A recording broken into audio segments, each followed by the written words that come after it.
Komið sæl og blessuð. Ég held að okkur sé ekkert að vanbúnaði en að halda bara ótröð áfram þrátt fyrir að veðrið úti sé bara yndislegt. En verði hjartalega velkomin á Vísinda- og fræðadag Heilbrigðisstofnunar Austurlands 2025. Það alltaf gaman þegar við komum saman á þessu vettvangi, bæði til að hittast, þvert á starfsstöðvar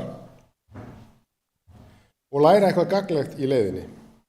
Þegar Vísinda- og fræðadagur HSA var haldinn í fyrsta sinn var uppi óvissa bæði þörfina, mætingu og gagnsemi slíks dags fyrir okkar starfsemi.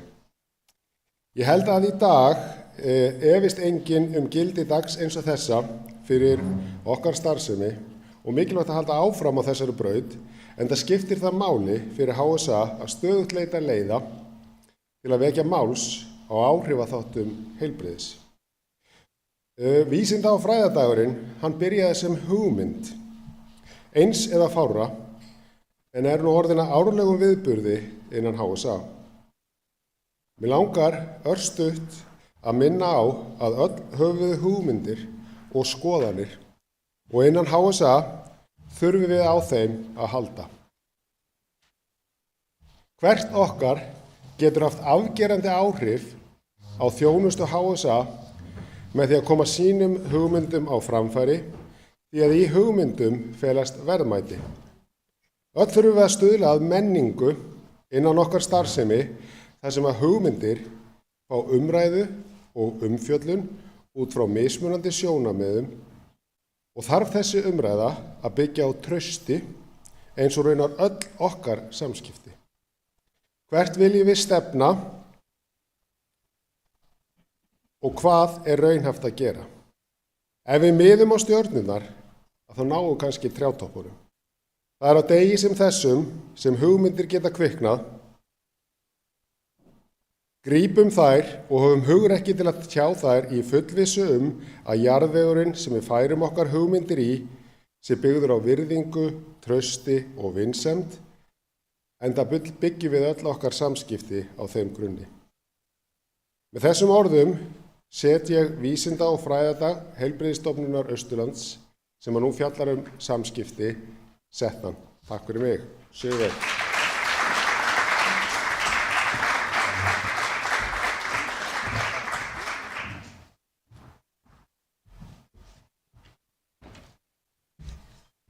Já, góðan daginn og til hamingju með daginn. Ég ætla að vera fundarstjóri í dag, eða tímavörður eins og það kallast held ég oftast. Og við erum mjög heppin í dag að veðrið ákvað að vera bara með 19 gráður en ekki 26 eins og í gær. Þannig að þetta var vel valinn dagur og morgun verður 26 aftur, eða ekki? Heyrðu, við ætlum að bjóða fyrstan til okkar, Henry Alexander Henriksson, siðfræðing og heimspeking, og hans fyrirlestur ber yfir skriftina Traust og ábyrgð siðferðilegan kjarna heilbrigðisstofnana. Gjör svo vel.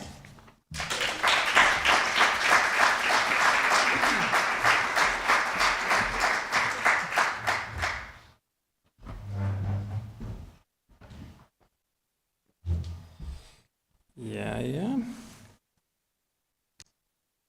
Það vitum við hvernig koma sklærunar upp á.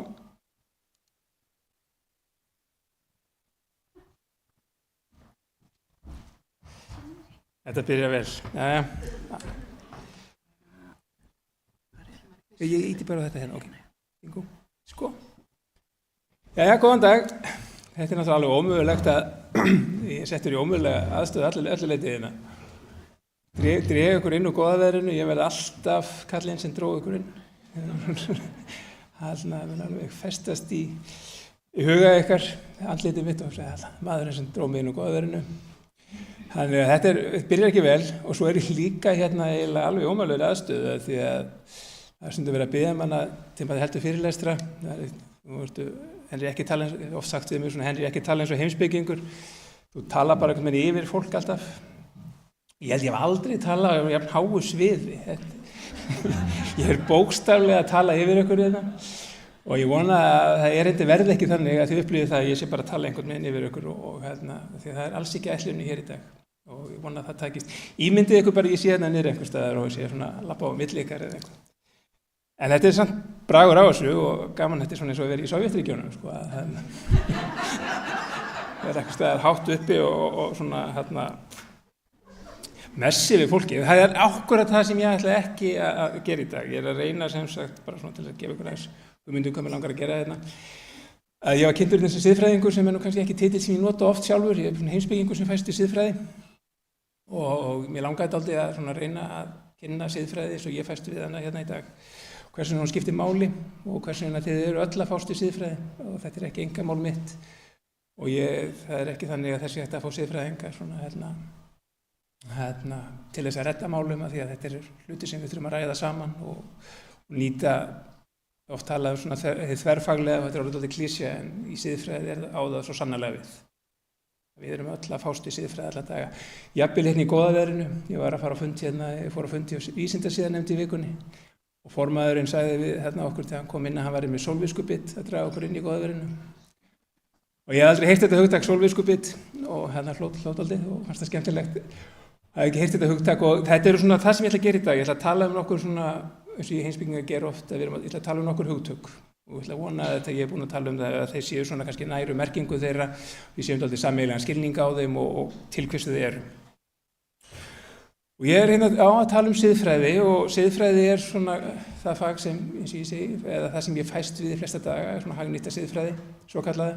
Fengist, við erum nú heppin að fást við öll undirsvið hagnýttra siðfræði undanfarin ár, fengist við umhverfismál, mikið við viðskiptasiðfræði og þá siðfræði sem snýr af kjörnum fulltrúum á stjórnmálalífinu, en ekki síst lífssiðfræði og heilbrigðissiðfræði sem svona kannski, og siðfræði vísinda og rannsókna, það sem ég fæst við flesta daga.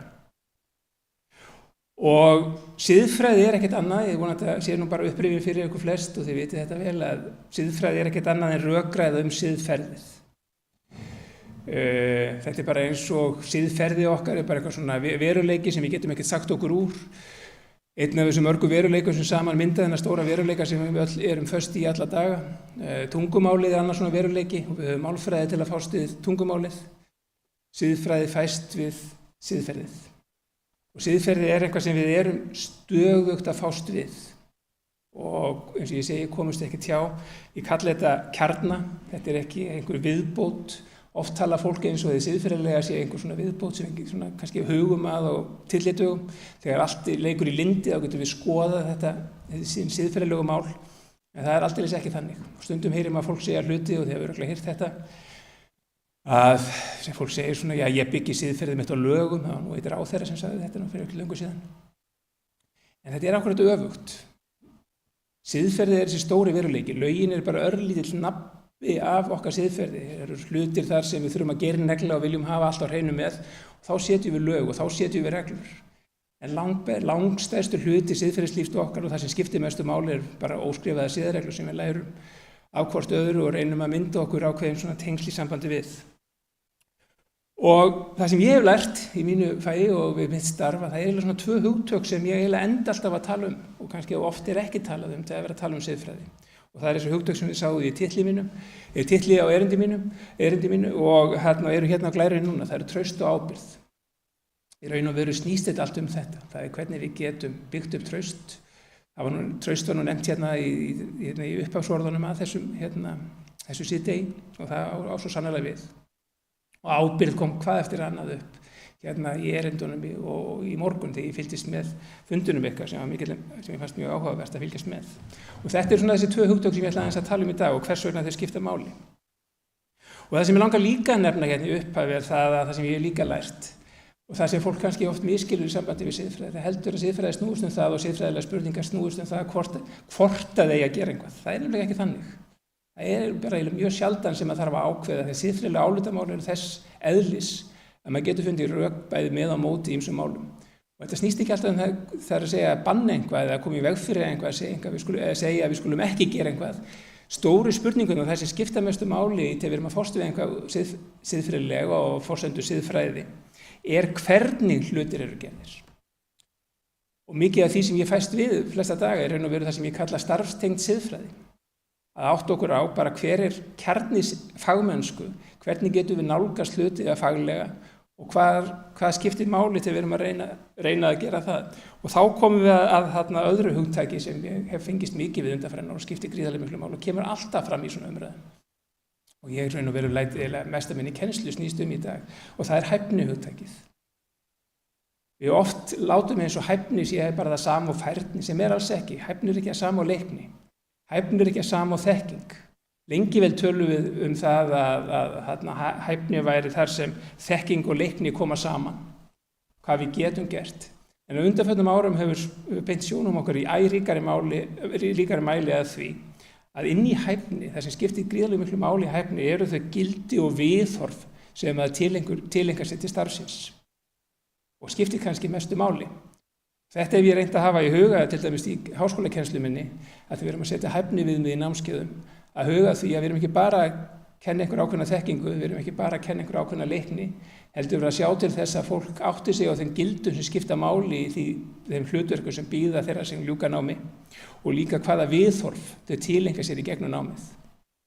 Og þetta er kannski það sem kjarni þess sem ég langar að segja hér í dag þennan kjarna í starfi heilbrigðisstofnana sem ég tel vera siðferðilegs eðlis. Og það er einfaldlega vegna þess að fyrir mér er hæfni siðferðilegt hugtak. Og svona frumskylda okkar í öllum störfum er þessi og hér tek ég, þetta er svona óbein tilvitnun, þetta er ekki alveg orðrétt en þetta er svona setting sem ég tek oft frá og vitna oft í. Þetta er setting sem var í miklu uppáhaldi á Páli Skúlasyni heitnum sem var háskólarektor og kollegi minn í heimspeki, námsbrauti í heimspeki í mörg ár. Það var svona uppáhaldssetning hjá honum. Hann sagði sem sagt í ýmsum útgáfum, hér tala ég ákvarðanir en oft talaði skoðanir, að það er svona frumskylda þess einstakling sem ætlar að vera faglegur í sínum störfum, að geta gert sjálfum sér og öðrum grein fyrir forsendum þeirra ákvarðana sem það tekur. Og þetta þessi setning finnst mér kjarna það sem ég var að tala í sambandi við hæfnina áðan. Þetta er í raun og veru kjarnina öllu því sem við erum að fást við, við erum að reyna að gera eitthvað faglega. Og þá skulum við kannski skoða hvernig verða störf til? Hvað skiptir máli? Jú, störf verða til við þörf. Það er yfirleitt einhvers konar samfélagsleg þörf, þar sem við reynum að finna fólk til að leysa ákveðin hlutverk, eitthvað sem þarf að gera. Og við reynum að mennta fólk til þess og við reynum að veita þeim ákveðin réttindi svo þau geti til dæmis, eða geti sinnt þessum skyldum sínum. Eða því sem við ætlum að láta þau gera. Og með þessum réttindum koma alltaf ákveðin skyldur. Ég veit ekki hvort að hér sé einhver hérna inni núna í dag sem er eiginlega með svona, finnst mér skemmtilegasta hlutverki í hverju samfélagi. Því að við veitum ákveðnum einstaklingum í hverju samfélagi alltaf hefur réttindi að stinga annað fólk með hnífi, mér finnst það eiginlega hálf galið. En skurðlæknar eru mikilvægt hlutverki í hverju samfélagi. Og ég hef tekið eftir því að skurðlæknar almennt skilja vegna út af þessum réttindum sínum, skilja mæta vel hvers vegna þau bera svona gríðarlega mikla skyldur. Ég held að allt heilbrigðisstarfsfólk skilji þetta, að þau miklu réttindi sem þau fá í krafti hlutverksins, að þeim réttindu fylgja og hinn hliðin á peningunum eru þær miklu skyldur sem fylgja þessu starfi. Og hvernig störfin verða til við þörfina, en hvernig þróast þau? Jú, þau þróast í takt við þau gildi og það er reglur sem bara einfaldlega þróast eftir því sem starfinu vindur áfram og hlutverkin þróast. Stundum skráum við þessi gildi og þessar reglur. Ég vænti þess að heilbrigðisstofnunin sé með einhverja skráða siðareglur. En ég veit að þeir eru með skráð gildi, ég sá það í lokum í botninum í fyrsta tölvupóstinu sem ég fekk frá starfsmanni heilbrigðisstofnunarinnar sem voru virðing, öryggi og fagmennska.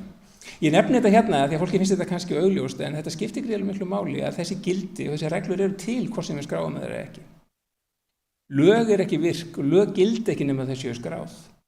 En það er ekki svona einfalt með siðferðislífið. Óskráða siðferðisreglur gilda alveg þó það séu ekki skráðar. Við skráum reglur, við skráum gildi til þess að hjálpa hvort öðru að eðla sameiginlega skilninga á þessum gildum og þessum reglum. En ekki til þess að það er öll skildi. Það skiptir einhver máli hvort að þetta sé skráð eða ekki. Og ég hef oft reynt að minna á þetta því ég er oft beðin að koma á vinnustæði og stofnanir og spyrja hvort ég geti skrifað fyrir þau siðareglur. Við meina það vantilega að skrá siðareglur en þeir getur þú samið fyrir okkur siðareglur? Ég segi nei, ég get ekki samið siðareglur fyrir ykkur. Ég veit ekkert þennan vinnustæð. Ég veit ekkert hvaða reglur gilda á þessu vinnustæð. Hvaða siðferðislegu gildi eru hér í gangi. Það er ykkar hlutverk að sitjast niður og skrá það sem ykkur finnst mikilvægast. Ég get ekki samið þetta fyrir ykkur. En ég get kannski aðstofað ykkur við þessa skráningu. Og þetta hefur verið svona kannski mitt hlutverk undanfarin áratugurumlega það að útskýra þetta fyrir fólki. Að því að stundum finnst það eins og bara, þetta sé eins og maður sé að skreita köku. Nú ætlum við að setja eitthvað siðferðilegt þarna í lokin. Nú er allt komið í gang. Nú ætlum við að fara að huga þessu siðferðilega. En þetta er ekki ákvarðat öfugt. Því siðferðilega starf er búin að vera í gangi allan tíman. Og þá segir fólk stundum við mig, nei, býtu, hvernig gerum við þetta? Við kunnum ekkert í þessu. Ég veit ekkert hvernig það á að snúa sér í þessu. Og ég segi, jú, þið vitið miklu meira þetta en þið haldið. Þá segir ég, býtu, hvernig er ekki siðfræði og þið siðfræðilega bara einhvað sem sitt sýnist hverjum og svo framvegis. Þetta ekki aldrei allt skrítið. Við vitum ekkert hvað snýr upp og hvað snýr niður í þessu. Ég segi, jú, þið vitið nefnilega nákvæmlega. Það er nefnilega bara eitt sem er svona, ef ykkur vantar einhver svona siðferðilegt norður, einhver norður á siðferðis áttavitunum, þá er það bara eitt hugtak sem skiptir öllu máli og það er virðing. Það er virðing fyrir manneskjunni. Það er virðingin sem skiptir öllu máli í þessu. Ef við erum ekki viss hvert skal halda, þá skulle þið bara velta fyrir ykkur hvernig sýnið þið öðru fólki rétta virðingu. Og þessi virðing fyrir manneskjunni er svona, þið hefur nú kannski lesið þetta Ég hef mörg lesið verkið eftir Vilhjálm Árnason, kollega minn, Siðfræði lífs og dauða.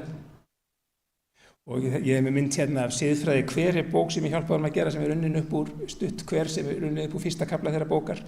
Þar sem hann talar þetta, hvernig getum við sýnt manneskjunni virðingu.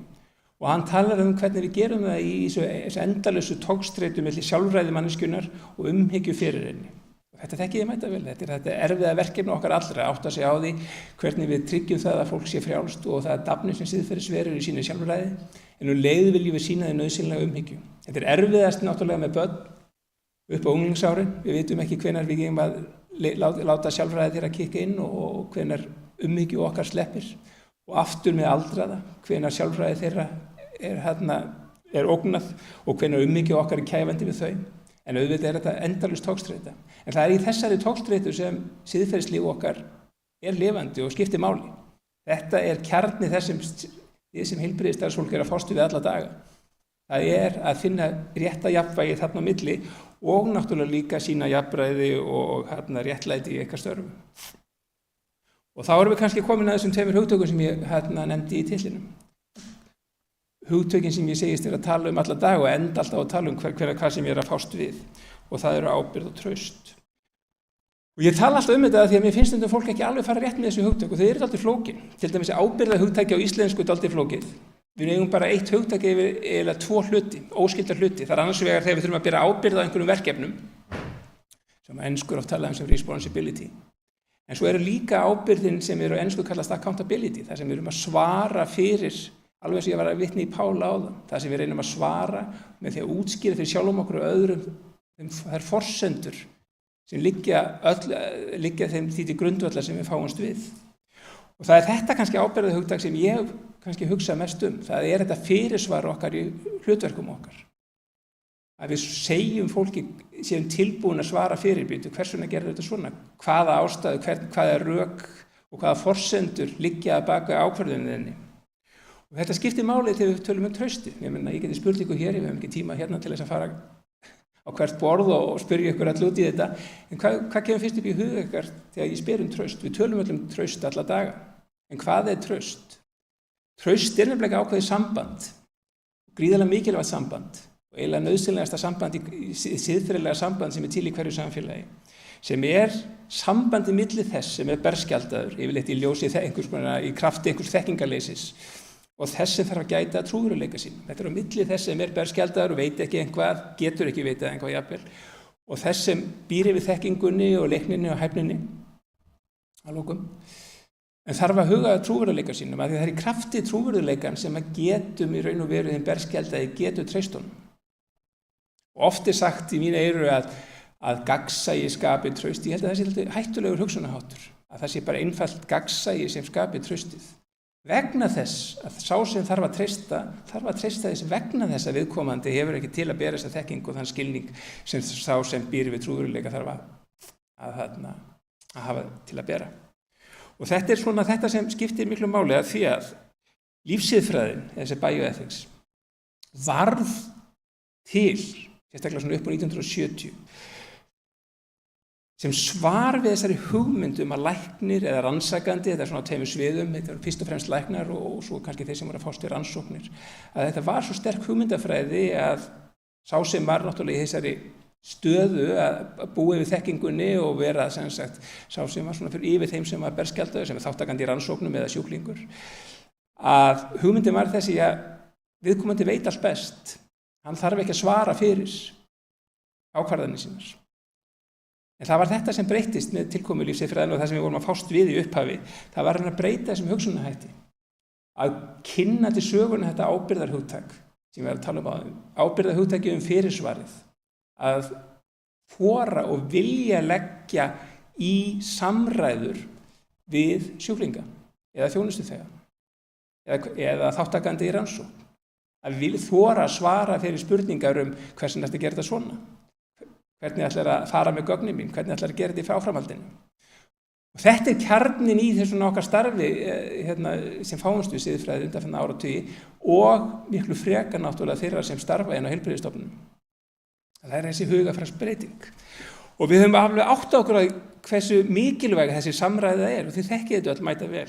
Hún hefur jafnvel mögulega bara meðferðagildi í sjálfum sér. Hún er prófsteinn á siðferðisþroska hvers samfélags að fólk hafi þetta til að bera, það er bæði sem sagt samræðu hæfni og samræðu vilji. Og þetta kemur dálítið í ljós þegar við ber saman svona, ég er að kynna þetta nýtt hugtak til söguna sem er orðið dálítið áhugamál hjá mér, af því ég veit ekki alveg þetta er ekki alveg mikið að tala um þetta á Íslandi, sem er moral stress eða siðferðisstreita, sem er mikið verið að rannsaka erlendis núna, sem er þessi tókstreita milli svona siðferðilegra hliðarstarfs, hvernig þetta á að vera og hvernig raunveruleikin er á gólfinu. Og þess svona við þekkjum að siðferðilega áskoranir, það geta oft leitt til streitu og jafnvel til siðferðisleg skaða eða moral injury eins og talað er.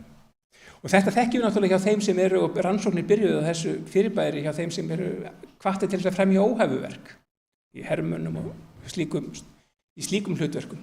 En við sjáum þetta líka víða, það sem fólk næri ekki að sinna hlutverku sínum á þann hátt sem það vill og telur sig þurfa, oft vegna tímaskors eða einhvers annars.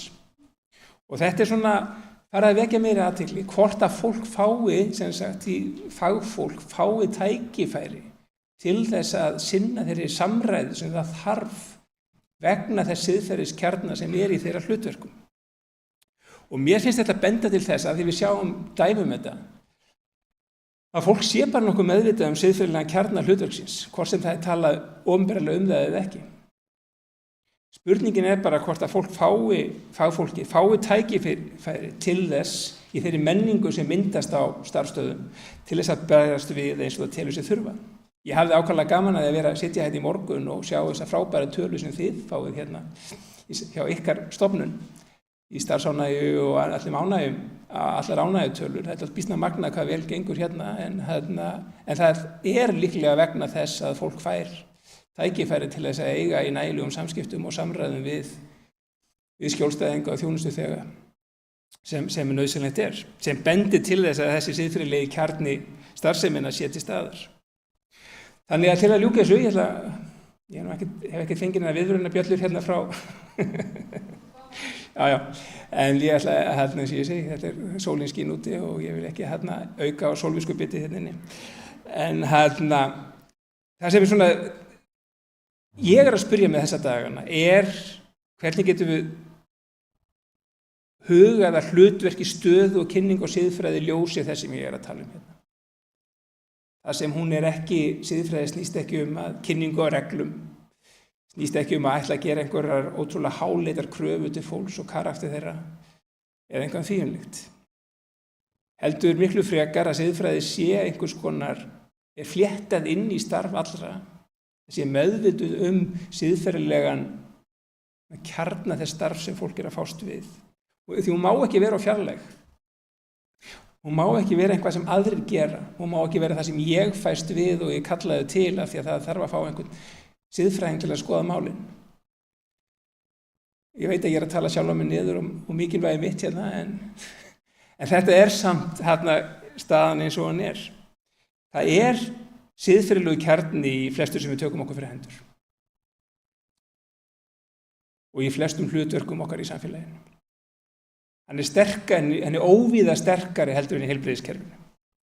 Og spurningin sem ég kannski vil skilja eftir hjá ykkur í dag hvort að þið horfið inn á við og spyrja ykkur sjálf.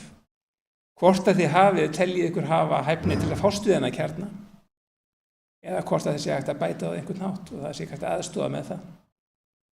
Þannig að ég ætla að gera það svona að loka orðum og ég vona að þarna erindi sem koma eftir mér hérna, þau munu kannski setja mér eins og gerist oft. Það er oft þegar ég tala þá segi ég eitthvað svona þarna sem svo almennt að enginn veit hvað ég var að segja nákvæmlega. En ég eiginlega nokkuð viss að það verður sett dálítið kjöt á beinið og öllu því sem ég var að segja hérna og þetta mun kannski mega meira sens í lok dags. Takk.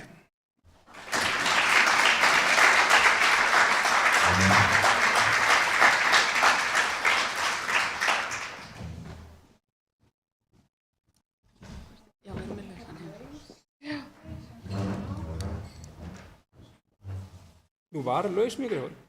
Já, hefur viljað labba undan. Þurfti ég ekki að messa yfir fólki. Já, heyrðu, ég fá að skjóta mér.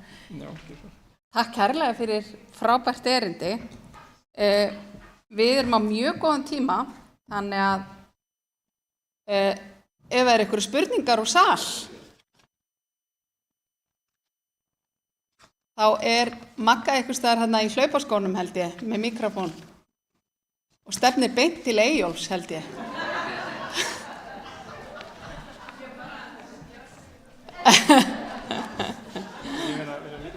Já. Hvað segir, engar spurningar?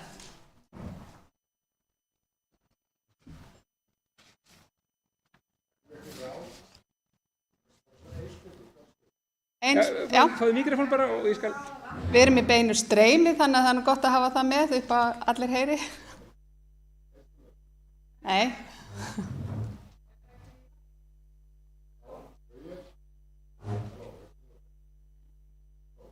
Ok. Núna, já. Kannski bara, takk kærlega fyrir. Örstuð spurning. Hvernig getum við æft okkur í að hugsa meira þessu hugtök og gera þau okkur tamari og átt okkur á kannski mikilvægi þeirra í okkar samskiptum? Já, þetta náttúrulega mjög góð spurning hvað þið svo að gera. Hluta til ekki mikið. Þess vegna var ég var ekkert að djóka með þetta áðan því ég sagði að ég hafði gaman að hlusta þetta í morgun. Allt virðist í góðum málum hérna. Og ég náttúrulega kannski hugsa þetta því að ég kannski veit alveg staði og sérstaklega við heim þar sem þetta ekki jafn góðum málum. Þannig að eitthvað að gera rétt hérna.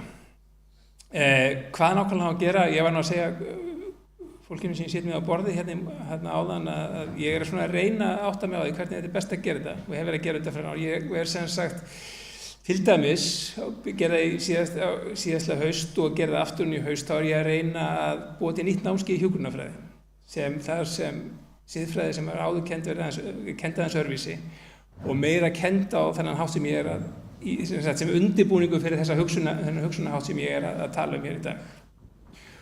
Það tókst svona, ég lærði það reynslunni, en það eru svona hlutir til dæmis sem ég held að, og þess vegna ég að tala þessu og koma með öll þessi hugtök hérna, það eru til dæmis svona hlutir sem ég finna að skipta máli, að mér finnst rosalega gaman að tala við fólk sem hæfni hugtakið. Sameiginlegan skilning á því, hvaðan það kemur og hvernig maður byggir upp hæfni. Og mér finnst þetta að þessu mörg hugtök sem við notum, þessi fólk bara notar þau og hefur aldrei hugsað hvað liggur þetta bakið. Ég held að þegar maður hefur skilning á svona hugtökum, þá eykst vilji manns til þess að nota þau og velta fyrir sér hvernig maður nýtir þau í sínu störfum. Það er sama með traust. Ég held að ég hafi haldið óteljandi fyrirlestra traust í íslensku samfélagi gegnum árin. Og mér finnst það ákaflega gefandi, því að mér finnst það að hugtak sem fólk bæði til í að tala og þegar maður byrjað að tala þetta hugtak við fólk, þá flæða oft svo mikið af spurningum, og fólk ákaflega spennt og vill tala traust. Og einmitt oft kemur í ljós að fólk hefur aldrei hugsað út í hvað þetta hugtak felur í sér. Annað hugtak eins og ég var að nefna þarna, ábyrgðin, svona ólíkan skilninga ábyrgð. Öll svona umræða þar sem maður kann að vera eitthvað svona heimsbyggilega, það að sökkva sér ofan í hugtök, ræða þau saman, hvað eigum við til við erum að tala í þessu samhengi. ég held að öll svona umræða skili sig gríðarlega vel. Þannig að, já, ef ég er með eitthvað ráð, verið með svona sýni vilja til þess að sökka ykkur ofan í þessu hugtök og reyna að greina það. Það skila sér alltaf ótrúlega vel. Og svo ef það þarf einhverja hjálp þá náttúrulega til fólk sem veit hefur svona skrifað þessu hugtök og fengist við þau, en stundum þarf þess ekkert. Fólk skilur þetta mæta vel, það hefur bara aldrei gefið sér tíma til þess að þarna, því að við erum svo vilju til þess að bara nota hugtök og orð. Við flæðum út munninum á okkur, en hugmyndirnar eru kannski ekkert voðalega greindar í kollinum á okkur. Þannig að það er svona, ef ég veit einhver ráð, við erum tilbúin að vera svona sína vilja til að reyna að greina þessi hugtök. Og við munum svo sannarlega hér á eftir heyra fleiri hugtök sem er gaman að greina og velta fyrir sér. Einhverja fleiri spurningar?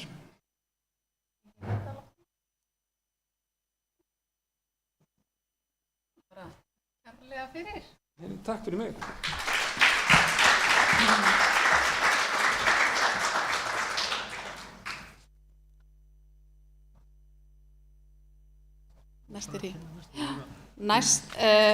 Ég ætla kannski að því að við erum nú að tala samskipti í allan dag og í víðu formi og kannski gaman að segja frá því í kjölfarið þessum fyrirlestri að vera að tala að festa eitthvað á blað, en við eigum lítið blað hér sem við höfum fest ákveðna reglur, svona samstarfs- og samskiptareglur innan HSA.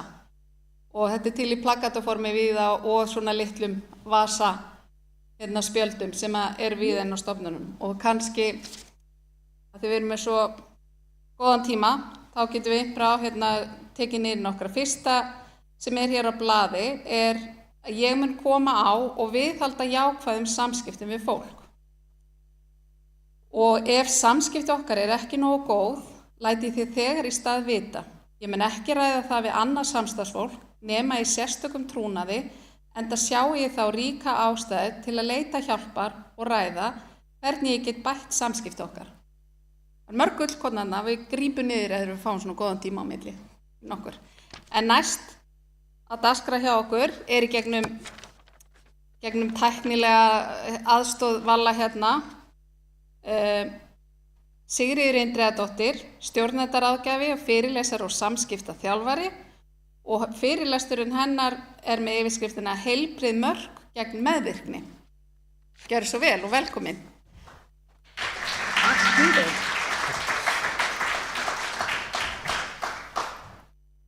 Gaman að sjá okkur, heyrið þið vel í mér? Heyrið þið vel í mér?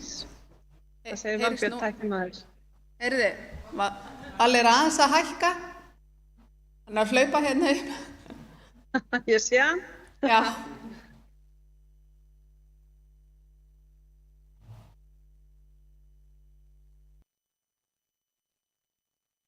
Já, einmitt. Og að þið heyrið sem sagt alveg í mér þannig. Já, það frábært. Annars gæti ég reytta með brandarana. Ég var á Ladda-sýningunni í gær. Það var mjög skemmtilegt. Þannig að mæli með ef ég ferð einhvern tímann suður. En gaman að vera með ykkur og þó við séum í gegnum fjarfundabúnað að þá hægt að gera ýmislegt samt sem áður. Hvernig er veðrið hjá okkur annars?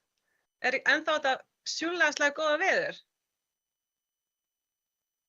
Já, það er nefnilega, við erum uppi í bústað uppi í Borgarfirði og það er 21 gráða Við erum bara svona, þetta eins og tenni, þetta er ekkert algengt megin á landinu. En gaman að sjá ykkur og ég ætla bara að deila glærum núna, þannig að ég geti svona frekar kynnt mig og spjalla við ykkur í gegnum þær. Ef það er einhver sem þarf að standa upp og fá sér vatni eða kaffi, þá bara ekki hika við það. Ef einhverjum er illt í bakinu eða eitthvað, þá bara standa á fætur. En við verðum í sirka hálftíma. Og nú ætla ég að gera tilraun því að við náðum ekki að gera test á þann. Þannig ég ætla að sjá núna hvort að PowerPointið kom í live action. Það er mjög áhugavert að vita það. Hvað sjáuð þið núna til dæmis? Sjáuð þið fyrstu glæruna? Það stendur fyrirlestur ársfundi HSA. Ok, og hún að kvikla hún alveg upp í skjáin og allt í góðu? Ok, frábært. Heyrðu, og sjáu litla mynd af mér að einhver staðar, eða er ég bara svona rödd til hliðar? Ég sést til hliðar, heyrðu, frábært. Þá eigum þá ekki bara að leggja í hann. Ég held að það væri bara kjörið.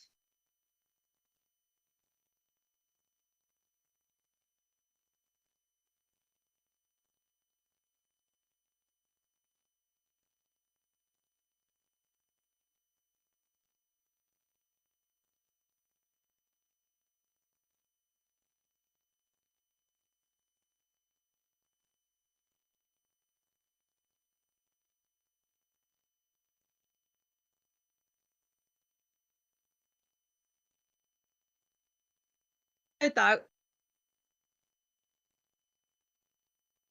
Það er ekkert stress. Þetta var, heyrðu í mér aftur. Já, ég er nefnilega sko vön því að setja símann minn á flugstillingu þegar ég er með námskeið og ég gerði það samviskusamlega. En hvað ég gleymdi að ég er náttúrulega streymi gegnum símann minn, þannig að afsakið innilega. Það gerist ýmislegt.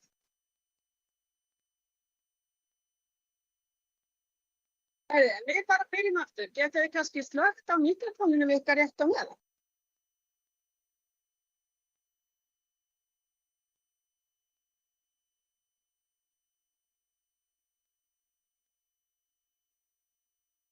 Er allt klárt? Hvað segirðu? Ok, byrjum núna. Glæsilegt. Þið látið mig vita, heyrið ekki í mér allavega. Að öðru leyti, þá, já, sjáu þið þarna á skjánum, sjáu þið svona to-do-lista. Það sem ég er að minna bara á að hver og ein manneskja inn á vinnustað ber ábyrgð á sér og það er mikilvægt fyrir okkur að setja heilbrigð mörk og samþykkja aldrei eitthvað sem við sjáum inn á vinnustaðnum okkar sem að við sjáum, finnum og vitum er ekki í lagi og getur verið að skaða okkur eða annað fólk. En áður en við byrjum ætla ég bara örstutt að segja ykkur aðeins bakgrunninn minn. Ég er fædd og uppalin á Akranesi, upphaflega menntaði ég mig sem grunnskólakennari en fann mér svo einhvern veginn núna til þess að fara að læra mannustjórnun sem ég gerði í Háskólanum í Lundi og síðar lærði ég svo stjórnundamarkþjálfun og ég hef starfað sem umsjónarkennari á Akranesi, var þar í 7 ár og var síðan forstöðumanneskja yfir mannusmálum í Mosfellsbæ í 8 ár og vann svo líka á verkfræðistofu sem hét Mannvit á þeim tíma og eins hjá Íslandsposti þar sem að ég tók þátt og var framkvæmdastjóri mannusmála og tók þátt í mjög stórum svona umbreytingaverkefnum. Þannig að ég hef starfað í mannusmálum núna í 20 ár og undanfarið 5 ár hef ég starfað sjálfstætt sem stjórnundaráðgjafi og fyrirlesari og þjálfari í mannlegum samskiptum og ég er líka að kenna í MBA-náminu í HR þar sem ég er að kenna meðal annars Personal and Professional Development eins og það heitir eða bara raunverulega hvernig getum við bara valið að verða og stuðla að því að við séum alltaf að verða besta útgáfan að sjálfum okkur alla daga. En áður en við höldum lengra að þá er svo mikilvægt að við gerum okkur grein fyrir því hvað við erum mikið orkubúnt. Hvert og eitt okkar gefum svo ótrúlega miklu orku frá okkur og við erum stundum bara eins og svona vindorkuver og þegar við erum að gefa frá okkur orkuna þá stundum föttum við ekki alveg hvers konar orku við erum að gefa frá okkur. Og við þekkjum það alveg að stundum þegar einhverju einstaklingar komi í vinnuna þá einhvern veginn svona eins og svona þyngist niður öll orkan og við einhvern veginn bara, ó nei, einhvern veginn. En gleymum að, heyrðu, vá, ég get nú bara sjálfur gefið frá mig bara hellings góða jákvæða orku og þá get ég kannski bara lyft þessari þungu orku mannesku upp. Þannig að ég skora á ykkur að auka meðvitund ykkar það hversu mikla orku við sjálf getum gefið frá okkur og taka bara núna smá stund að meðan við erum að koma okkur í gírinn og hugsa inn á við bara, ok, ég sjálf er mjög mikil áhrif á orkunni kringum mig, hvernig orku ætla ég að gefa frá mér í dag? Hvernig orku vil ég gefa frá mér alla dag þegar ég mæti í vinnuna, þegar ég mæti einhverjum krefjandi aðstæðum, þegar ég er í gleði, þegar ég er í sorg, hvernig orku ætla ég að gefa frá mér? Þetta er nefnilega svolítið val hjá okkur og hefur ótrúlega áhrif á vinnustaðamenninguna en við erum oft ekki að pæla okkur sjálfum að þetta bara hínum. Þannig að við ætlum aðeins að hugsa okkur sjálf. En vinnustaðamenning, það má eiginlega líkja henni við jarðveg. Og já, ég er bara það með mold og ég er með svona lítið fræ sem að vaxa upp og verða að blómi og vatn sem við getum vökvað með. En það bara þannig að vel nærður og frjósamur jarðvegur sem hugsað sem vökvaður og hugsað og allar svona arfaklær tíndar í burtu, þessi jarðvegur, hann myndar skilyrði til vaxtar og uppskeru og hefur jákvæð áhrif á starfsfólk, líðan fólks og vinnustaðmenninguna. En á sama tíma og jarðvegur sem illa nærður eða þurr, hann bara einfaldlega hindrar það að nokkuð vaxi upp á honum og að það sem kannski vex það verður þá bara svona þurrt og vísið. Og svona jarðvegur, ef vinnustaðmenningin okkar þannig, bara bitnar á því hvernig fólki líður og hvernig árangri það nær. Og alla daga, þegar við mætum í vinnuna okkar, hvenær sólarhring sem það sem við mætum í vinnuna, þá hefur við valum það, heyrðu, hvernig hugafar ætla ég að tileinka mér í dag? Hvað vil ég láta skína frá mér í dag? Og hvaða áhrif vil ég hafa á það hvernig fólkinu líður? Við nefnilega veljum sjálf hvernig samstarfsmanneskjur við erum og við veljum þar með sjálf, heyrðu, hvernig áhrif ætla ég að hafa í dag á teymið mitt, á þjónustuþegana mína. Nú veit ég ekki hvað þið kalla, hvort þið kalla sjúklinga eða þjónustunotendur eða hvað.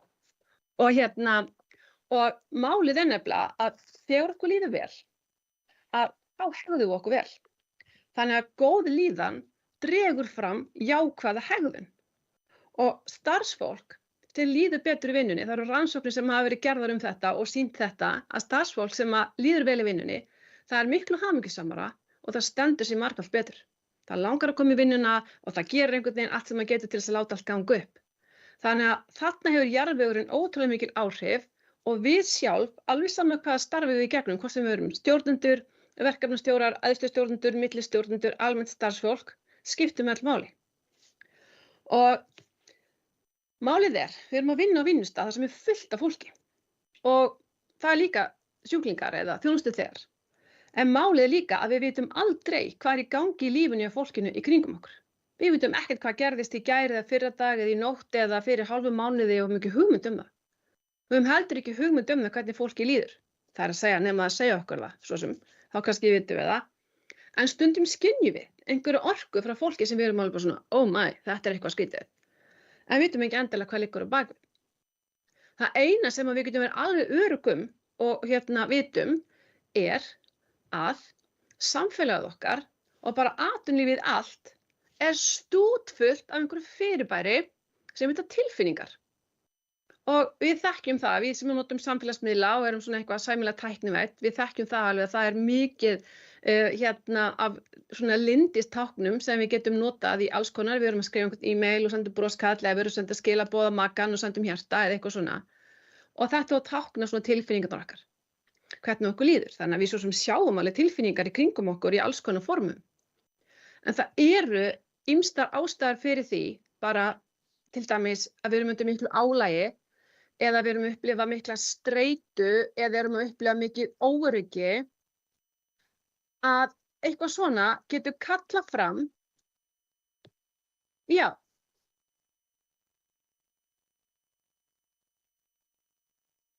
ég að fletta á milli.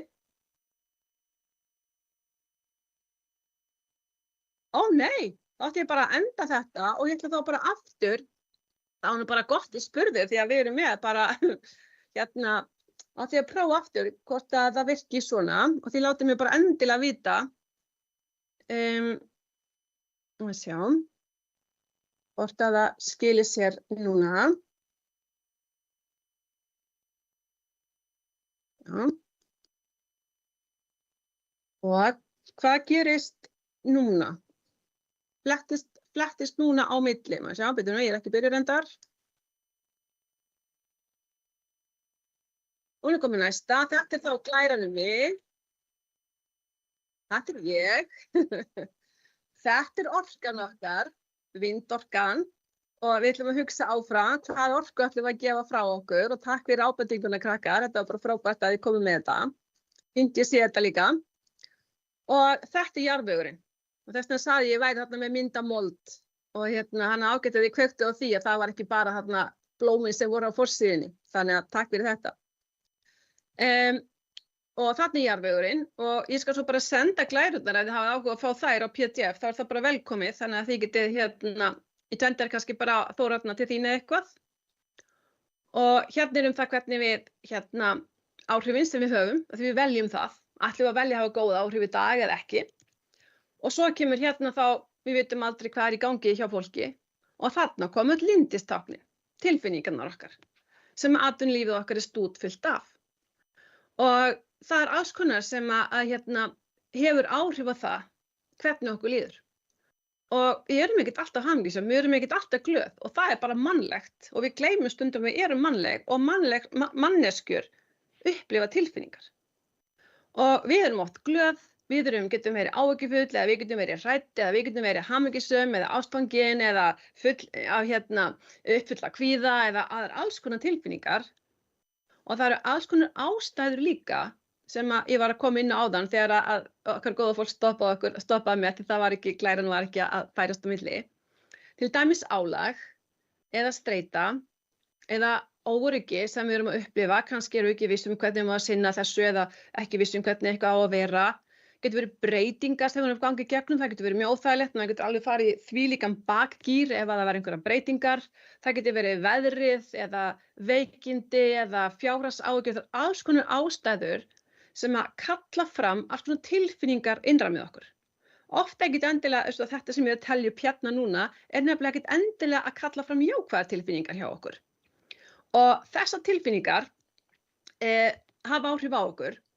Og þegar við erum upplifað svona neikvæðar tilfinningar sem að tengjast kannski álagi, streitu eða óöryggi einhverjum áhyggjum af einhverju tagi, þá myndar það svolítið krefjandi aðstæður.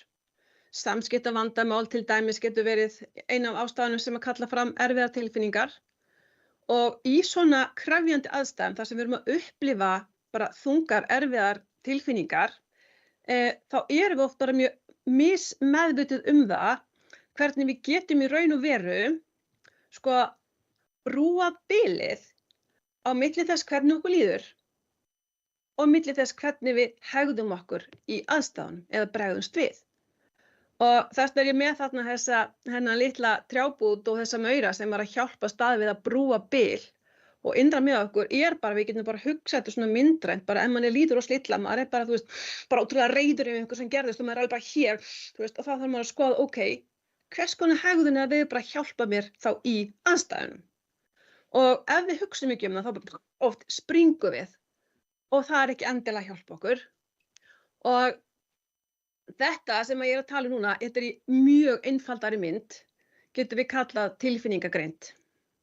Og tilfinningagreind svona færni sem að valdeflir okkur sem manneskjur, einstaklinga, stjórnendur, starfsfólk, til þess að þekkja tilfinningunum okkar, til þess að skilja þær og hafa stjórn á þeim. Og þar að leiðandi getum við haft svo ótrúlega mikil áhrif á það hvernig okkur líður leið. En tilfinningagreind líka annað, hún snýst líka það að þekkja betur og skilja tilfinningar annarra. Það til dæmis eitt af því sem við getum lesið í gegnum orkuna sem að fólk sendir frá sér bara þegar maður hittir það. Og tilfinningagreind, hún svo mikið virði í nútíma samfélagi, þið sáu nú öll þarna, náðu nú að sjá alla þessa þessi lindistáknana áðan, að tilfinningagreind svo mikið virði í samfélagi nútímans, að hún skiptir verulega meira máli fyrir það hvernig lífsgæðin okkar eru, hvernig velsældin okkar hvernig lífið okkar hvað árangur við náum, heldur en mismunandi greind. Vegna þess að í samskiptunum sem við eigum við fólki í kringum okkur, þá skiptir öllu máli hvernig náum við að tækla þau. Hvernig ná að brúa milli einhverja óþægilega tilfinningar yfir einhver svona heilbrigð og hjálpleg viðbrögð til þess að reyna að leysa aðstæður, leysa úr einhverju vandamáli sem kemur upp, vinna á kvíða og alls konar sem við getum verið að upplifa í tengslu við vinnuna okkar, eða einkalíf. Og málið að ef okkur tekst ekki að nota einhver svona litla ímyndaða maura innra með okkur til að hjálpa okkur að brúa bil hérna í höfðinu á okkur í krefjandi aðstæðum á milli einhverjar erfiðra tilfinningar og þess hvernig við bregðumst við, að þá rosalega líklegt að við kannski bara alveg óvart fyrir maður að nota einhver svona varnarhegðun til þess að reyna að verja okkur, svona eitthvað, þið veitir. Og svona varnarhegðun sem við notum til dæmis í samskiptum, hvort sem það við makan okkar, fjölskyldun okkar, foreldra okkar, börnin okkar, samstarfsfólki okkar, yfirmenn, undirmenn, þjónustu þegar aðstandendur, þú veist. Og að þessi hegðun ekkit endilega hjálpleg. Þessi varnarhegðun sem við erum að sýna fólki að því okkur líður ekki vel. Og mér langar bara að taka dæmi svona óhjálplega varnarhegðun sem að við stundum grípum til. Og ég til dæmis hugsa ég hafi nánast gripið til allra þessara hegðana sem koma hérna fram. Ég til dæmis meistari í fýlustjórnun, eða var það. Ég tók mér reyndar á fyrir svona 6-7 árum, hugsaði bara nei, nú ætlum ég bara hætti að vera fýlustjóri. Nú ætlum ég bara að fara að hugsa það hvernig ætlum ég að bregðast við á heilbrigðan hátt ef eitthvað kemur upp. Þannig að fýlustjórnun og þagnarstjórnun bara mjög gott dæmi varnarhegðun sem við sýnum að því við vitum ekki alveg hvað við erum að gera þessar tilfinningar sem eru innra með okkur. Og við þorum kannski ekki alveg að segja bara, ups, heyrðu, nú ég pinku kvíðin, hérna, ég kann ekki alveg á þetta, getur þú hjálpað mér? Maður kannski að læra eitthvað nýtt eða eitthvað, mann svona, í staðinn segir maður bara, nei, mér líst bara ekkert á þessar breytingar, ég vil bara ekki taka þessar breytingar inn hjá okkur, nei.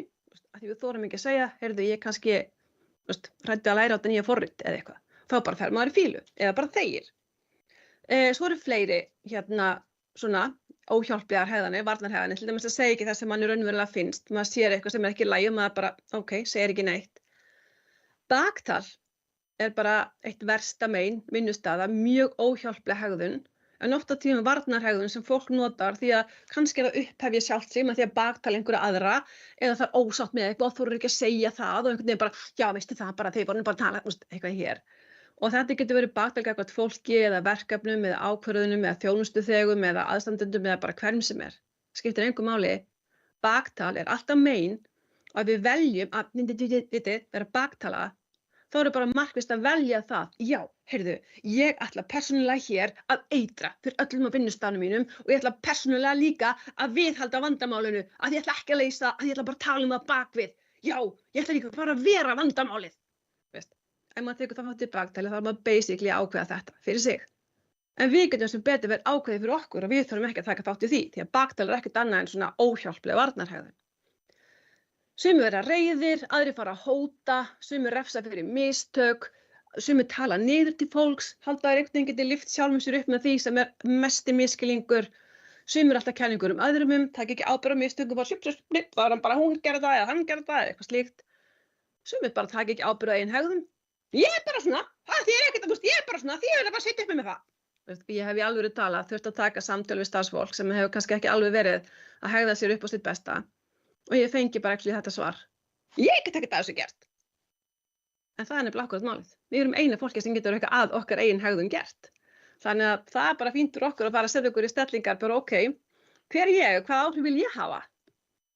Og enn ein óhjálpleg hegðun sem ég tekinn að dæmi af svona neikvætt viðhorf alltaf. Nei, hann búið að prófa þetta. Nei, ég ætlum ekki að prófa þetta. Nei, við gerum þetta fyrir 30 árum. Það því ekkert að gera þetta eitthvað svona. Þá er maður alls ekki tilbúin að þroskast eða þróast eða eitthvað áfram. Og svo mætti bara lengi telja. Þetta bara svona eitthvað brot af einhverjum svona óhjálplegum varnarhegðunum sem við stundum grípum til. Og það sem ég hins vegar oft áttum okkur ekki á, kannski út af því að við erum þá með kannski lága tilfinningagreind, að þessi varnarhegðun sem við þá notum að því við erum ekki meðvituð það hvernig við getum brúa bilið á milli þess hvernig okkur líður og þess hvernig við hegðum okkur eða bregðumst við. Þessi varnarhegðun, hún nefnilega, fólki í kringum okkur sér hana. En við erum kannski bara með svona breiðpók á hausnum eða eins og strúturinn svona höldum enginn sjá okkur, allir hinir alveg, þetta nú eitthvað skrítið. Og þau upplifa þessa hegðun sem við stundum sínum bara sem mjög óviðeigandi hegðun. Eða bara sem ofbeldi í samskiptum, til dæmis ef maður alltaf ótrúlega reiður, alltaf að hóta eitthvað svona, það bara basic ofbeldi í samskiptum. Og fýlustjórnun það líka. Og ég hef bara efni á að segja það vegna þess að ég hef beitt henni.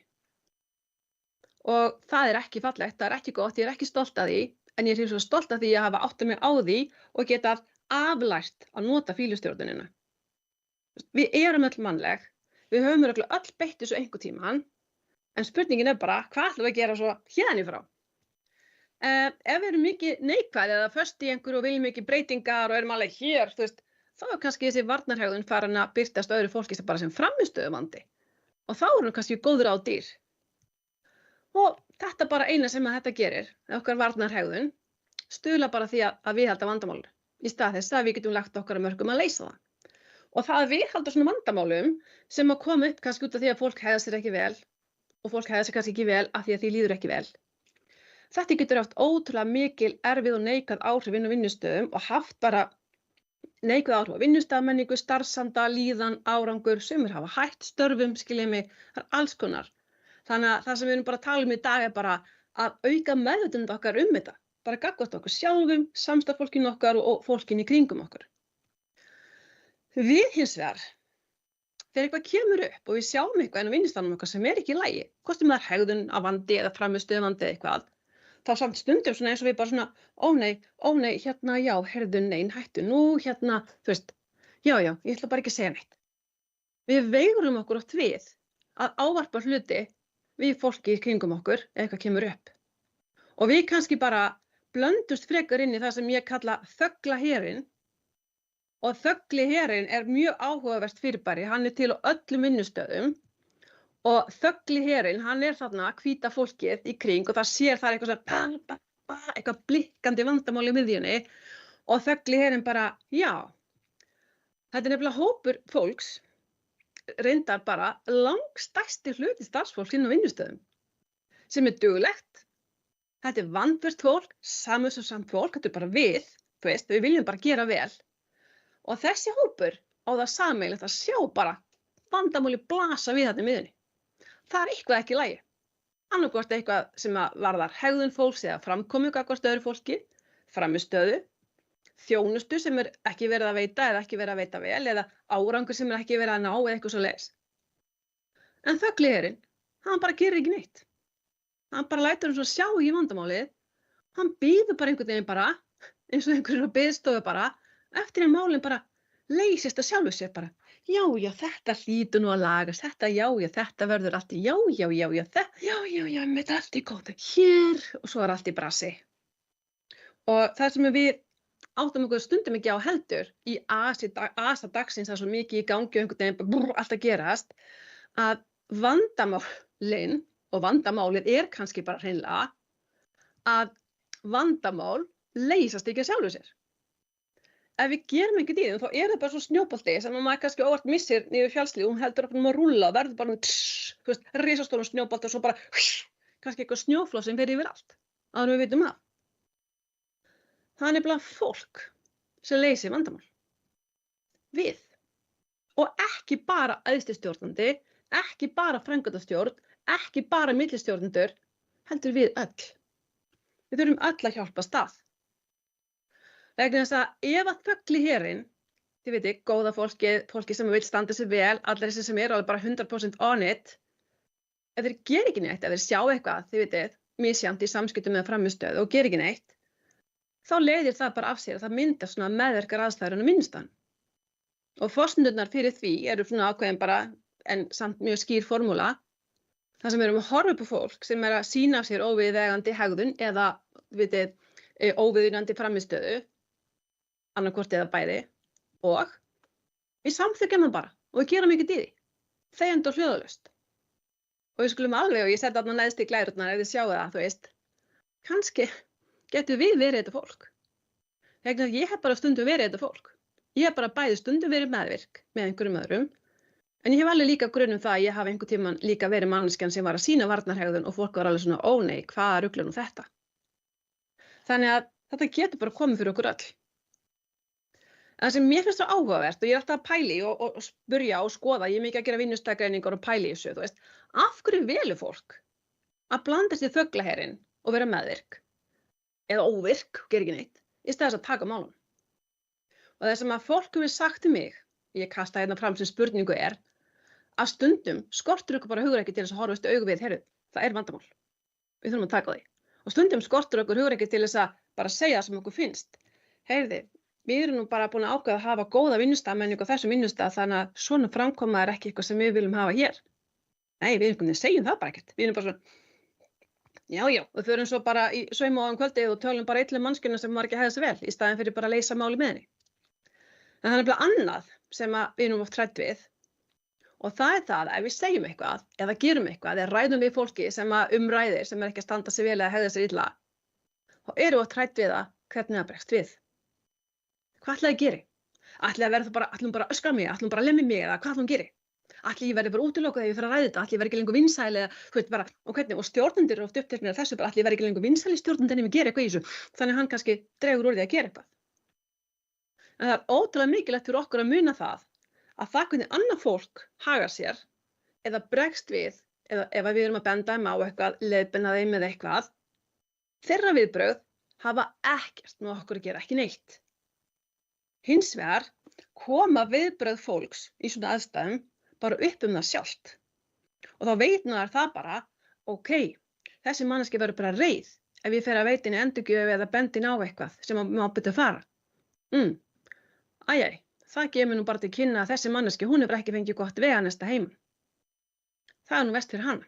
En ég fekk gott veganesti eða ég valdi að búa mig til nýtt gott veganesti þannig að ég ætla að standa með vinnustaðnum mínum og mér og ég ætla bara að vera partur á lausninni hérna en ekki vandamáli.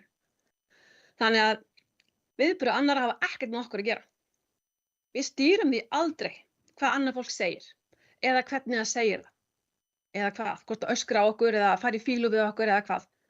En það kemur bara upp með það.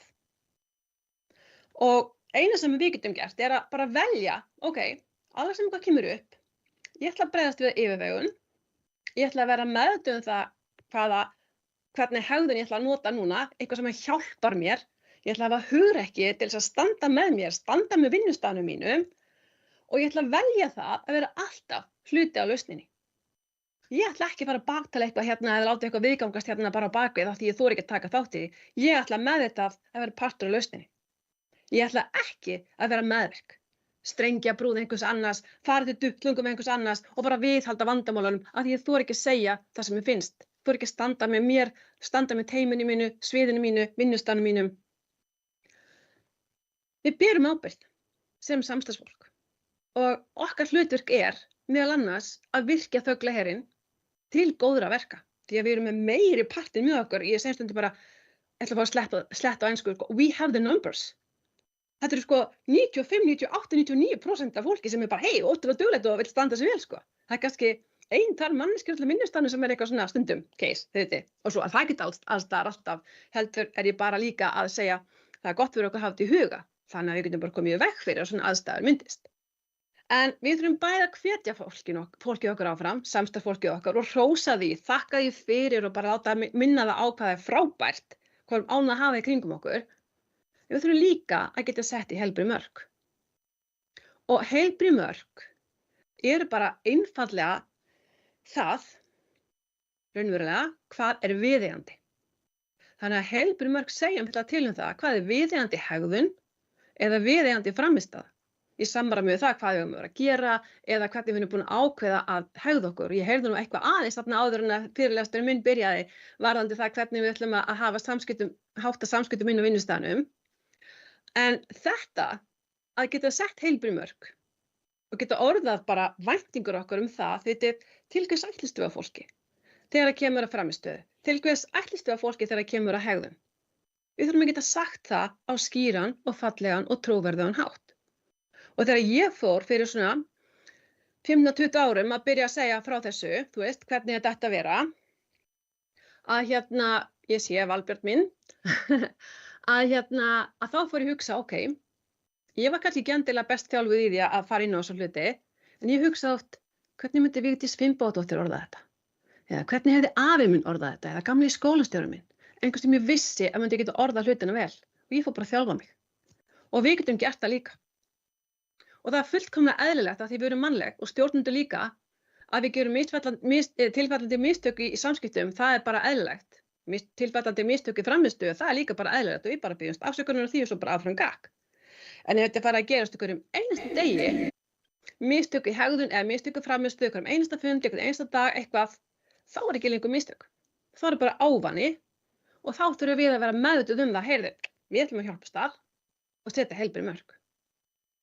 Og við þurfum að hafa hugrekki til að bæði geta komið með ábendingar og sett mörk gagnvart öðru fólki í alls konar aðstæðum, en við þurfum líka að vera tilbúin til þess að taka á móti því að annað fólk setja okkur mörk eða komið með ábendingar til okkar. Það gengur nefnilega í báðar áttir. Og til dæmis bara, ég ætla að taka örfá dæmi mörk hérna rétt í lokin. Til dæmis samtalsmörk eitt dæmi, vonandi fáum við tækifæri til að hittast síðar til að fara dýpra í þetta og svona kryfja þetta allt og svona, við erum kannski að opna hugan okkur svolítið núna. Hvers konar umræðefnum er tilbúin að taka þátt í? Segjum bara ég verið vitni að baktali. Þá ætla ég ekki að taka þátt í. Ég ætla ekki að labba út og samþykkja þar með einhver annar baktali. Ég ætla að segja, heyriði, krakkar, þetta samtal er bara ekki til þess fallið að leysa málið. Ég kæri mig ekki að taka þátt í svona samtali. Er þið búin að tala við manneskjuna sem ræðir og reyna leiða til að leysa málið til frambúðar? Eða get ég aðstoðað ykkur til þess að tala við hana eða hafa áhrif á það að við getum leyst þetta til frambúðar? Það gerir ekkert fyrir okkur eða vinnustæðamenninguna að vera að baktala hvert annað hérna inni. Hvað ætlum við að gera í þessu? Hvernig getum við leyst þetta? Bara svona einfalt samtal, heilbrigðar væntingar það til hvers við ætlumst. Góð samskipti og leysum mál. Er þetta eitthvað flókið? Nei, þetta er nefnilega ekki flókið. Við þurfum bara aðeins að vera meðvituð þetta. Svo stundum það þannig að það er fólk sem alltaf að taka tíman okkar yfir, alveg tíman okkar, alveg bara, hérna þvílíkt og við bara, heyrðu, já, setjum mörkin fyrirfram. Segjum bara, heyrðu, frábært, gott þú komst. Ég á einmitt korter, nýtum það vel. Svo þarf ég að fara á annan fund eða svo þarf ég að halda áfram með skýrsluna. Segjum bara fólki fyrirfram hvað við höfum á tíma og þá er enginn að stressa sig. Svo þetta er fullt öðrum mörkum og hérna til dæmis eru hegðunarmörk. Ég held ég á nú ekki alveg tíma til að fara í gegnum þau, en engu að síður. Það er ótrúlega mikilvægt að við sjáum einhvern sína óviðeigandi hegðun eða óhjálplega hegðun sem við erum ekki tilbúin að samþykkja, að við förum yfir það með viðkomandi. Og ég ætla að fara bara örstutt og ég kannski svindlum eina mínútu að vera breilhafa það. Þú veist, manneskja sem er reið yfir ákvörðun sem að tekin, hún kemst ekki út úr reið, hún alltaf hóta ykkur til þess að reyna að ná sínu fram. Þú veist, við þurfum bara að ræða við hann. Og við þurfum bara að segja, ok, þessi ákvörðun var tekin, henni verður ekki breytt. Ég skil á þessu reið, eðlilegt að hafa tilfinningar og það er allt í lagi að vera reið. En það er ekki í lagi að nota reiðistjórnun, gagnvart mér eða samstarfsfólkinu með því að vera að hóta alltaf einhverju til að ná þínu fram. Þetta býr til vanlíðan hjá fólki, dregur úr þínum trúverðugleika, dregur úr árangur okkar allra. Ég veit að því við þekkjum styrkleikan í okkur stöður, að því við erum alltaf að hrósa og hvetja fólk áfram. Ég veit og byrði yfir aðlögunarhæfni. Ég veit og auðvelt með að fá fólk borð í bátinn með þér. Ég bara sé því miður ekki að þú sett að nota þessa styrkleika núna. Og við þurfum virkilega á þeim að halda. Hvernig get ég stutt þig? Ég lagaði þessum aðstæðum þannig að við getum kallað fram aðlögunarhæfnina þína, komist yfir reiðina, lagt þetta alltaf baki og notið inn aftur í starfinu. Þetta er bara aðferð sem við getum notað og ég á alveg fullt af fleiri sem við getum farið yfir, vonandi yfir síðara tækifæri. Og eitt svona ráð í lokin ef að fólk heldur áfram að streitast við og er ekki að virða mörkin ykkar og ekki að fara eftir þeim, þá er allt til að spyrja bara kurteislega, horfa í augun á fólki og brosa og segja, af hverju finnst þér svona óþægilegt að ég sé að setja mörk? Eða af hverju finnst þér svona óþægilegt að þurfa að fara til reglum? Eða af hverju finnst þér svona óþægilegt að þurfa að fara til samskiptaviðmiðunum sem við höfum sett okkur? Og fólk er ofta alveg, gott við. Málið er að við getum öll verið áhrifavaldar. Það er ekkert bara fólki sem eru á Instagram á mánudagsmótum. Við erum miklu meira áhrifavaldar en þau. Við getum valið að vera góð samstarfsmanneskja, við getum valið að hrósa samstarfsfólkinu okkar, þakka því fyrir, hvetja það áfram og setja heilbrigð mörk í alls konar aðstæðum. Það ver okkur, það ver samstarfsfólki okkar, það verndar sambönd, það verndar vinnustaðan okkar, verndar starfsandan, verndar vinnustaðmenninguna. Það ver okkur líka gegn meðvirkni og það stuðlar að betri líðan og jákvæðari vinnustaðamenningu. Og að því ég á 0 mínútu eftir, það passar mjög vel að ég steli þá 1 mínútu, sorry, en þetta er tilhugsun í Lao Tse, þetta er síðasta glæran. Hann sagði, gættu hugsana þína því að hugsanir þína verða orðin þín, gættu orðana þína því að orðin þín verða gjörðir þínar, gættu gjörða þína vegna þess að þær verða það sem þú venjur þig á. Og gættu að venjum þínum því að venjurnar þínar móta persónuleikan þinn og gættu að persónuleikanum þínum því hann mótar örlögin þín. Við höfum þetta allt í hend okkar. Algjörlega án gríns höfum við þetta allt í hend okkar og við getum gert svo ótrúlega margt til þess að vera bara frábærasta samstarfsmanneski í heimi og við gerum það öll, þá er þetta besti vinnustaður í heimi. Þannig að áfram þér, áfram HSN, það var bara frábært að vera með ykkur og eigið dásamlegan dag og bara takk kærlega fyrir mig.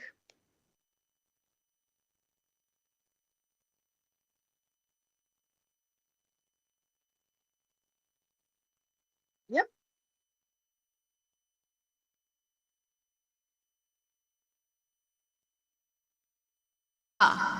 Now, Afsakið, þetta bara, ég búin að vinna svo mikið með HSN að í alls konar svona málum, þannig afsakið, áfram HSA! Takk kærlega fyrir. Bara svoleiðis, já, en kæra þakkir fyrir mig. Okay. Bara vonandi fáum það tækifæri síðar. Ég skal senda glærurnar og bara eigið dásamlegan dag. Bye.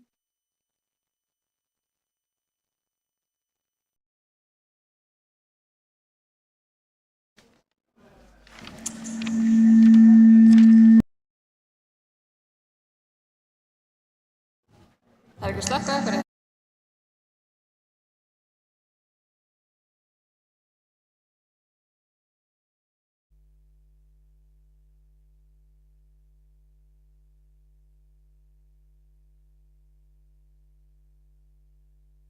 Beint í næsta fyrirlestur og að því ég var svo heppin að hitta fyrirlesarann á þá get ég leiðrétt strax villuna og sagt að hann Sigurður Ýmir Sigurjónsson, hjúkrunarfræðingur, ætlar að koma og ræða hér yrtar og óyrtar hindranir í heilbrigðiskerfinu.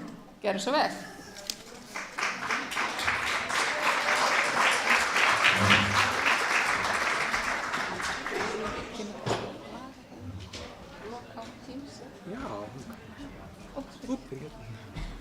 Slátra þessum Teams-fundi einhvern veginn. Lókum bara Teams.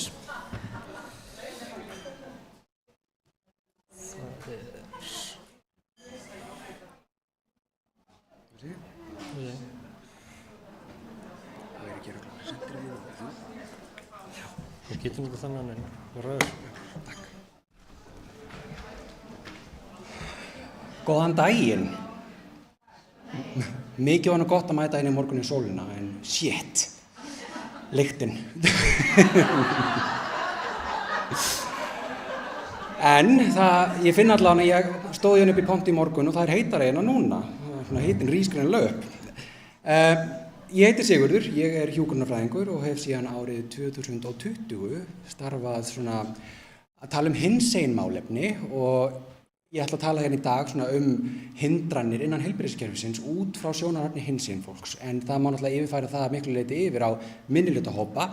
Þetta er svona stutt yfirferð og ekki sjálfum sér hinsegin fræðsla, en ég mun náttúrulega fara aðeins og nefna svona hópinn og segja svona aðeins hann. En mér langar bara að byrja aðeins á skilgreiningum og tala bara hvað er hindrun og hvað eru að tala sem yrt og óyrt hindrun. En hindrun er hver sá þáttur sem að hindrar eða skerðir aðgengi að viðeigandi heilbrigðisþjónustu, og þegar er ég að tala bara ekki að heilbrigðisþjónustu heldur að viðeigandri og réttri heilbrigðisþjónustu fyrir einstaklinginn. Þannig að viðkomandi kemst kannski heilbrigðisþjónustu en fær ekki úrlausn á þeim vanda sem að fyrir liggur.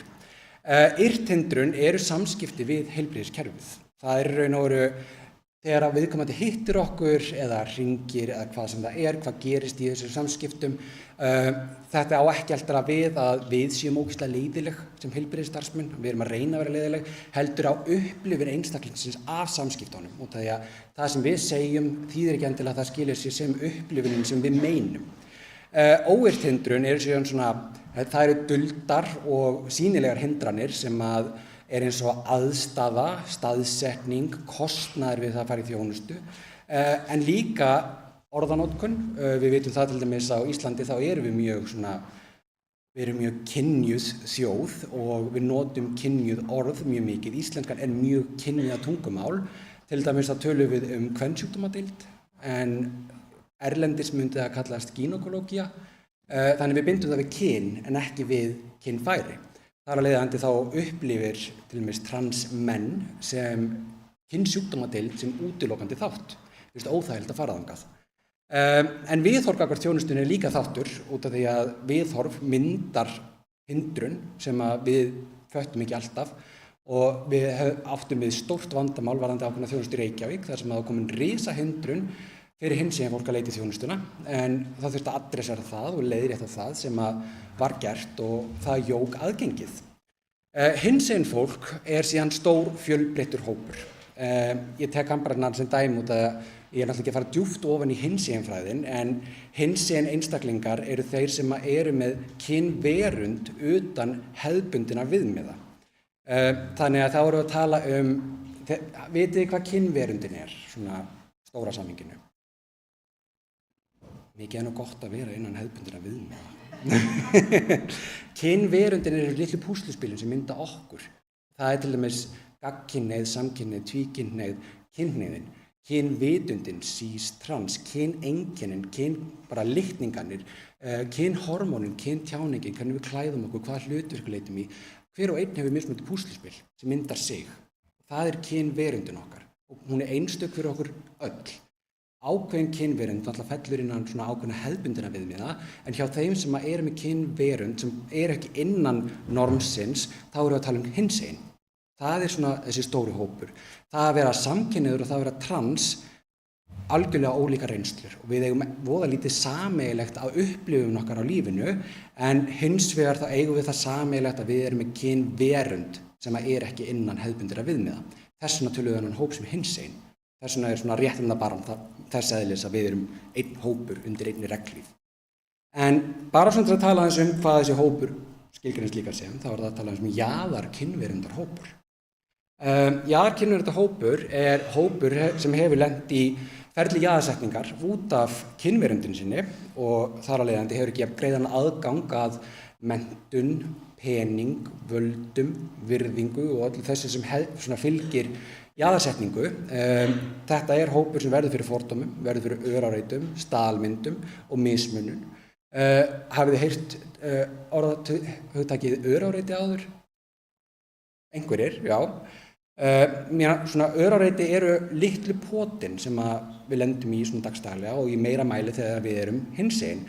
Þetta eru svona casual hlutir sem gerast í lífinu og það er bara eins og orð sem við notum í samskiptum. Þegar við erum að tala transmannesku, við notum kannski vitlaust persónufornafn eða vitlaust nafn, notum dauðanafnið.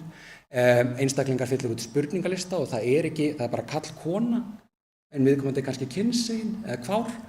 Það er öráreiti, en öráreitin þau geta magnast upp og þau svona fylgja dálítið þrýstingsárreglu. Þannig að ég segi þú ert eitt pot, finnur ekki mikið fyrir því. En þetta er alltaf ítrekka sama poti á sama stað, ítrekka yfir daginn, það fylgir þetta þrýstingsárreglunni. Þannig að eitt pot verður mörgum potum sem verður að marbletti. Marblettur fyrir að grafa sér dýpra og dýpra og dýpra inn í líkamann og endanum þá getur einstaklingur bara einfaldlega ekki sýklasótt og dáið og það öráreitin þau drepa. Ok, djúpt. En þessi hópur, kynverundarhópur, hann kallast hinsegin og við kannum svona við að þetta hefur alltaf stækkað hvað tilheyrir þessum hópi, LGB, LGBT, LGBTQEA, LGBTQEA+, 2S, LGBTQEA+, og ég kalli þetta líka stafrófsmafían. En það er í raun og bara eðlilegt eftir því sem að kynverundin skilgreinist og fleiri einstaklingar fá frelsi til að skilgreina sína kynverund, þá stækkar hópurinn. Ástæðan okkur við erum ennþá að skilgreina okkur sem hinsegin er vegna þess að við erum ekki orðin jafnvættis þeim sem eru ekki hinsegin. Við erum ennþá að takast á við skert mannréttindi og aðgengi og sumum staðum þá erum við jafnvel réttræp. Og það til dæmis þegar ég er að ferðast, það fyrsta sem ég þarf að gera ef ég er að fara í nýtt land er að googla hvernig eru réttindi mín. Það er eitthvað sem að fæstir spá í raun og veru. En hinsegin hópar, þeir birtast á mismunandi stöðum yfir lífið. Þegar við erum að horfa á tímalínuna, hvenær við áttum okkur á því að við séum hinsegin. Þegar við erum að tala þegar við komum til fóstur eða við fæðingu, þá kemst í ljós til dæmis intersex, svona kyneinkenni, sjáanleg kyneinkenni. Síðan þegar viðkomandur á 2-3 ára, það byrjar kynvitundin að verða skýrari. Kynhneigðin, hún kemur kynþroskaaldur, þá byrjum við að átta okkur á kynhneigðinni, en síðan er fólk að komast að því bara öllum tímapunktum ævinnar, hvort það sé hinsegin eða ekki, byggt á því hvernig þau upplifa sjálf sig. Sumir náttúrulega takast á við mjög mikla innri fordóma og þar af leiðandi þá er stór hindrun fyrir því að koma til skápnum fyrir kannski mjög seint. En í dag þá er fólk að koma út yngra og yngra sem er ekki vegna þess að okkur gengur sjúklega vel að snúa fólki. Það er bara ekki hægt. Ég get ekki lokað öllum hurðum hér og segja bara þið fara ekki út fyrir þér og eitthvað hinsegin. Sumir mig vera trans, sumir vera gay, það myndi ekki virka. Þegar kynverundin, hún er meðfædd. Þannig þegar ég fæddist, þá þá fæddist ég mína kynhneigð, hún bara birtist, ég byrja að skilja hana þegar ég kom á kynþroskaaldur. Síðan fyrir einstaklingar sem trans, það heilastarfsemi. Það að vera trans, það ekki byggt á því að þú bara nennir ekki að vera í einhverju kyni sem þú fæðist með, heldur það bara vegna því að þín upplifun sem svo rótgróin inn í þig, hún segir þig bara, þú veist, það sem hérna uppi það passar ekki við hér. Líkaminn, hann passar ekki við heilan. Þá það kynleiðréttingarferlið og kynstaðfestandaferlið sem til að aðstoða við það, fá ásýndina sem að þér líður best í. En heilbrigðiskerfið hins vegar, tökum það svona sérstaklega til umræðum. Hinsegin einstaklingar eru dálítið svona í sérstöðu vegna þess að þetta hópur sem líklegri til að takast á við ákveðna heilsubresti. Það minnihluta hópastreita sem eykur líkur á líkamlegum sjúkdómum. Auk þess að þá eru geðraskanir í meira mæli hjá hinsegin hópum, en hinsegin hópanir eru dálítið svona. Takk eftir að þetta tómugangur, allar hurðir eru lokaðar, það engin annar sem segir bara já, hérna má þú fara. Við vitum ekki almennilega hvað, það engin sérhæfð þjónusta á Íslandi önnur en transteymi. Og erlendis þá þekkist sérstaklega að það séu bara klíningur sem sérhæfð í hinsegin hópum út af þetta eru sérstaklega þarfir. Hér á Íslandi þá hins vegar eru ákveðin batteri sem að hafa þróast í það að sinna þessum hópum, eins og A3 með PrEP-verkefnið sem að svona forvarnarverkefni gagnvart HIV og fyrir þá MSM einstaklinga, þá það menn who have sex with men, þannig að ein tafla einu svona dag veitir 99% vörn fyrir HIV. Það veit ekki allir af þessu og þetta bara á Landspítalanum. PEP-ið sem post-exposure prophylaxis sem þá, ef þú far glugga, ef þú hefur orðið fyrir útsetningu, það hefur glugga til að taka lyf og minnka líkurnar á því að veiran hún festi sig. Ég hringdi til mér svo Akureyri og spurði bráðamóttökuna, eru þeir með PEP? Og svarið sem ég fekk var, hvað það? Þannig að það alveg svona mjög margt sem að maður horfi á aðgengi að ákveðnum nauðsynlegum þjónustum, hún bara á höfuðborgarsvæðinu. Maður svona ítrekka búin að benda á það, en það eru fleiri hinsegin sem eru líka út á landi en þurfa að gera sér ferð til Reykjavíkur til að komast í ákveðna þjónustu og fara það reglulega til sinninni og þannig. Þetta kostnaður og þetta íþykjandi og þetta hindrun. Ef við horfum bara svona erlendar rannsóknir á hindrunum, þá komst það í ljós að öráreiti algeng hindrun innan heilbrigðiskerfisins og það til dæmis kerfi og eyðublöð eru úreld eða mæti ekki þörfum kynsegin einstaklinga. Það bara gert ráð fyrir að foreldrar séu móður og faðir. Það var ekki langt síðan að það var hægt að skrá foreldri sem var ekki móðir eða faðir og Ingileif og María til dæmis eignuðust barn saman og María var skilgreind sem faðir barnsins. Síðan þurfum við að kerfi man ekki endilega að það tiltaldið sem heitir samtvinnun, intersectionality, þannig að þetta snýr dálítið út á svona menningarnæmi að geta mætt einstaklingum þar sem hann og hvað hans þarfir eru. Þegar kemur hinsegin hópum þá erum við oftast bara að horfa á eitt í einu. Við horfum ekki á það að einstaklingur sé hinsegin og flóttamaður. Við horfum kannski bara á flóttamennin en við sjáum ekki raunveruleikann sem á bak við einstaklingin. Og bara eins og ég segi, úrræðin eru langt í burtu, fordómar og staðalmyndir eru sterk innan heilbrigðiskerfisins. Við sjáum ennþá mjög sterka mynd af því að HIV sjúkdómur samkynhneigðra sem náttúrulega alls ekkert raunin vegna þess að flestir sem að sýkjast í dag ekkert endilega samkynhneigðir. Þetta hlutfallið, svona hlutfallslega séð, getur það verið hærra en hins vegar þá PrEP-ið að hjálpa mjög mikið þar. Lesbíur og skimanir sem finnst það óþarfi að lesbískar konur þurfa að fara í kynsjúkdómapróf vegna þess að stund ekki alvöru kynlíf eins og það sé ekki raunveruleiki sem að þær geta tekist á við. Líka krabbameinsskimanir. Fjölástasambönd eru ekki viðurkennd innan heilbrigðiskerfisins, líka bara samkynjasambönd, þau eru ekki eins viðurkennd. Það miklu líklegra ef ég ligg á bráðamóttökunni og maðurinn minn situr við hliðina á mér að það sé komið upp á okkur og spurt hvernig tengist þið. Frekar en hjónin sem kallinn og konan sem eru kannski, ég ætla ekki að segja í rúminu en rétt, já, bara kóginu fyrir ofan bráðamóttökunni. Síðan svona ákveðið áhuga úrræðaleysi, það takmörkuð sérhæfing og það ekkert mikill áhugi til staðar varðandi að sinna þessum hópi en ekki byggt á því að við viljum ekki gera það, bara það hefur aldrei verið vakin svona sérstaklega áhugi á því. Við höfum aldrei talað sérstaklega þennan hóp. Það að breytast í dag, maður heyrir nú í dag að það eru einstaklingar sem hafa mikinn áhuga á því að sinna þessum hópi. Það til dæmis Anna Tómasdóttir og hún hvað heitir hann aftur? Bjartey á A3, þær eru bara hvítar gagnkynhneigðar konur, cis, en þær hafa gífurlega mikinn áhuga að sinna hinsegin fólki og gera það mjög vel og hafa fengið mikið hrós fyrir það. Það er bara byggt á áhuga þeim. Síðan er þekkingarleysið, það er svona mjög augljóst að meiri hluti þeirra sem að starfa í heilbrigðiskerfinu í dag hafa aldrei lært hinsegin hópa, hvernig við höfum að sinna þeim öðruvísi en í samhengi við sjúkdóma eða aðgerðir. Það er í raun og veru eina sem við lærðum. Man alltaf eftir því ég var að læra hjúkrun að eina sem ég heyrði samkynið var úr félagsfræði eða eitthvað þannig, það er að vera sögð sagan af manninum sem fekk HIV og dó. Það var það eina. Síðan transfólk, og tala bara aðgerðir, eins og það sé allt transfólk sem vill fara í allar aðgerðir. En í dag er þetta búið að breytast til allra hamingju og ég kenni til dæmis í hjúkrunarfræði bæði í HA og HÍ, í læknisfræðinni, í klínískri lyfjafræði og þetta er svona hægt og rólega síðast aðeins inn. En það er náttúrulega megin þorri af þeim sem starfa í heilbrigðisvísindum hafa aldrei fengið einhverja ákveðna fræðslu. Þannig að skjólstæðingarnir eru í fræðsluhlutverki og þeim finnst óþægilegt.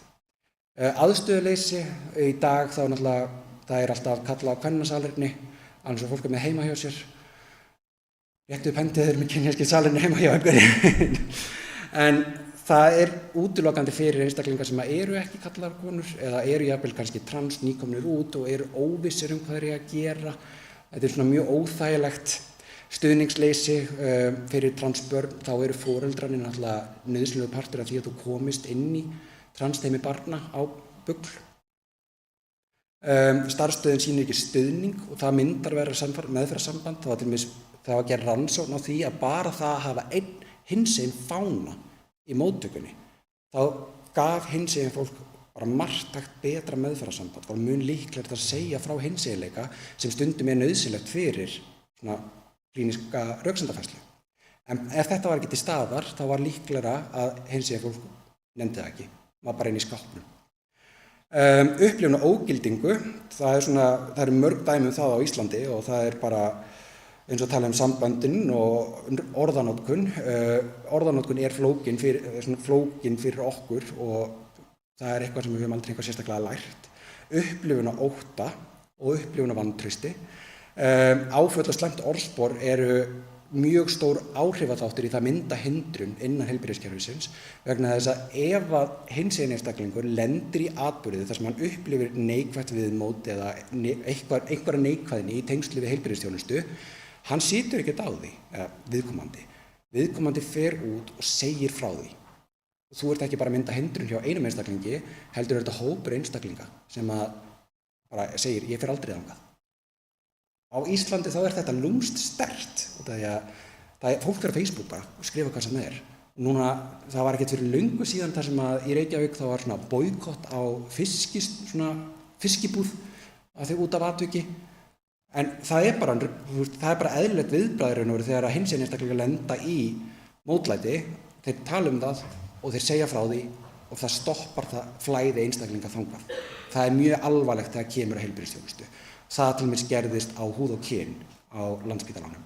Það kom neikvætt viðmót, fólk var að tala það og fólk veigraði frá sig að leita þangað. Þess vegna til mér húð og kyn búið að breyta öllu verkföllum hjá sér í dag, bara til þess að mæta þessari þörf. Það voru gerðar nokkrar skýrslur sem ég langar bara svona rétt aðeins að kynna fyrir ykkur. Ég er svona að hrækja aðeins á tölvuna. Það var heilsa og líðan hinsegin fólks sem var verkefni sem að Reykjavíkurborg og Samtökin 78 gerðu saman og var að skoða svona líðan og heilsu hinsegin einstaklinga í samanburði við þá sem ekki hinsegin og þannig að það sérstök áhersla á geðheilsu, áfengis- og vímuefnaneyslu og reynslu á ofbeldi. Niðurstöður voru bara birtar í febrúar. Ég skil þetta alveg, bara, dammit, ég er búin að lesa þetta. Helstu niðurstöður sýndu fram að hinsegin fólk kom verr út af nánast öllum lykilþáttum sem voru skoðaðir í rannsókninni. Líklegir til að hafa upplifað ofbeldi eru eða hafa verið með síþreytu, kvíðastreitu, áfallastreitu, röskun eða þunglyndi, andlegt, líkamlegt og kynferðislegt ofbeldi í auknu hlutfalli, meira neikvæða bjargráði, meira vímuefnaneyslu, meira áfengi. Allir þessi þættir voru hærri hjá hinsegin fólki. Og það er ákveðin birtingarmynd á vanlíðan, sem við getum náttúrulega gert ráð fyrir, en þessar niðurstöður eiga nýtast í það að bæta úrræði og bæta fræðslu, þannig að sé hægt að mæta þörfum þessa hóps. Síðan í mars, bara mánuði síðar, þá kom út kortlagning á stöðu og líðan og réttindum hinsegin fólks á Íslandi. Þetta var gert af RIK og niðurstöður voru birtar á vef stjórnarráðsins bara í mars. Þar voru svona helstu niðurstöður hvað var aðgengi að heilbrigðisþjónustu að mismunun gagnvart trans og kynsegin fólki var alveg töluvert til staðar. Þau upplifðu fordóma og limskulega mismunun. Mér finnst alltaf skemmtilegt. Limskuleg mismunun, hún svona undirförul. Og ég held mér þess að heilbrigðisstarfsfólk var ekki að reyna að vera með mismunun en upplifunin var þess eðlis. Þau eru álitin vandamál, frekar heldur en einstaklingur með heilbrigðisvanda, þannig að trans og kynsegin fólk, eða transreglífin, upplifi það að þeirra kynvitund sé gerð að sjúkdóminum en ekki raunverulega vandamáli sem þau leituðu í heilbrigðisþjónustuna með. Það voru langir biðlistar og oft mjög óviðeigandi spurningar sem þau voru að fá. Hinseginleikinn bara skilgreindur sem sjúkdómseinkenni og reynt að meðhöndla hann að einhverju leyti sem náttúrulega algjörlega fáránlegt. Aðspurð upplifa ofta þegar kynhneigð eða kynvitund sé óviðeigandi umræðuefni og þau eru dálítið svona föst í fræðsluhlutverki út af við lærðum þetta ekki. Okkur langar ofta að spurja í þessu samhengi bara út í hinseginleikann en við gerum ekki grein fyrir því að í þessari svona valdastöðu sem við erum í þegar við sitjum fyrir framan skjólstæðing að þær spurningar sem við spyrjum og við viljum fá svör við, skjólstæðingurinn svarar út af því að við erum í valdastöðunni en við gerum ekki grein fyrir því hversu ótrúlega nærgönglar sem þessar spurningum geta verið. Það að spyrja til dæmis transfólk hefur farið í aðgerðina, hvað erum við að spyrja það í raun og veru? Þegar við erum til krónu spyrjum við, ertu með tippið að bíku? Þetta er alveg skrítið, það ekki. Gagnkynhneigðra hyggja, hún er ennþá ríkjandi innan heilbrigðiskerfisins og þá gagnkynhneigðra hyggja gerir ráð fyrir því að allir séu gagnkynhneigðir, þannig við erum ekki að gera ráð fyrir öðrum einstaklingum og það á líka við sískynja hyggju, þannig við gerum alltaf ráð fyrir því að fólk sé gagnkynhneigt og það sé sískynja. Þannig að ég er ofta lent í því ef ég kannski fer til læknis að ég sé spurður áttu konu eða áttu börn, mann og hunda, nei. Og eiginlega það fyndna er í þessum aðstæðum þá ég verð ekki vandræðalegur en heilbrigðisstarfsmaður er bara. Það er óþægilegra fyrir viðkomandi. Útilokun hinsegin fólks af erlendum uppruna, þetta var bara mjög rauður þráður í skýrslu RIK að ef þú ert hinsegin flóttamaður þá upplifaði bara algjörlega útilokaðan frá þjónustinni. Og ég pröfaði einhvern veginn að hringja í transteymið og spyrja ef þú ert með transflóttamann og viðkomandi þarf að komast í þjónustuna hjá ykkur, hvað á að gera? Og þau bara eitthvað, veit ekki, það er ekkert skilgreint, það er ekki verkferil og ef þú ert ekki með kennitölu skráða, þú ert bara með gervikennitölu, þá er tilvísunarferlið flóknara, þó að það verið að reyna að leiðrétta það, en þetta er bara raunilegt vandamál fyrir hinsegin flóttafólk. Helstu áskoranir haldast náttúrulega bara í hendi við það er bara trans og kynsegin fólk, það þarf að mæta áskoranir sem þau upplifa, það er ránkynjanirnar, það er það að trans sé álitið sem vandamálið, það þarf að tækla þessar spurningar og ályktanirnar. Það er bara eitthvað sem maður þarf að læra og fara til svona naflaskoðun, hvernig er maður að orða hlutina og hvað erum við að spyrja út í. Ég ætla að markaðssetja sjálf á mig út af því að ég held líka fyrirlestra sem eru hinsegin heilbrigði sem að snúast sérstaklega það að bæta verkfæri heilbrigðisstarfsmanna til að mæta hinsegin fólki. Það er bara, hvernig gerum við mistök rétt? Við vitum það ekki. Ég veit það, ég ætla ekki að segja ykkur að fyrir þeim pandemi. En það er bara ákveðin hlutir sem maður þarf svona að spá í, maður bara, já, þetta á ekki að vera svona.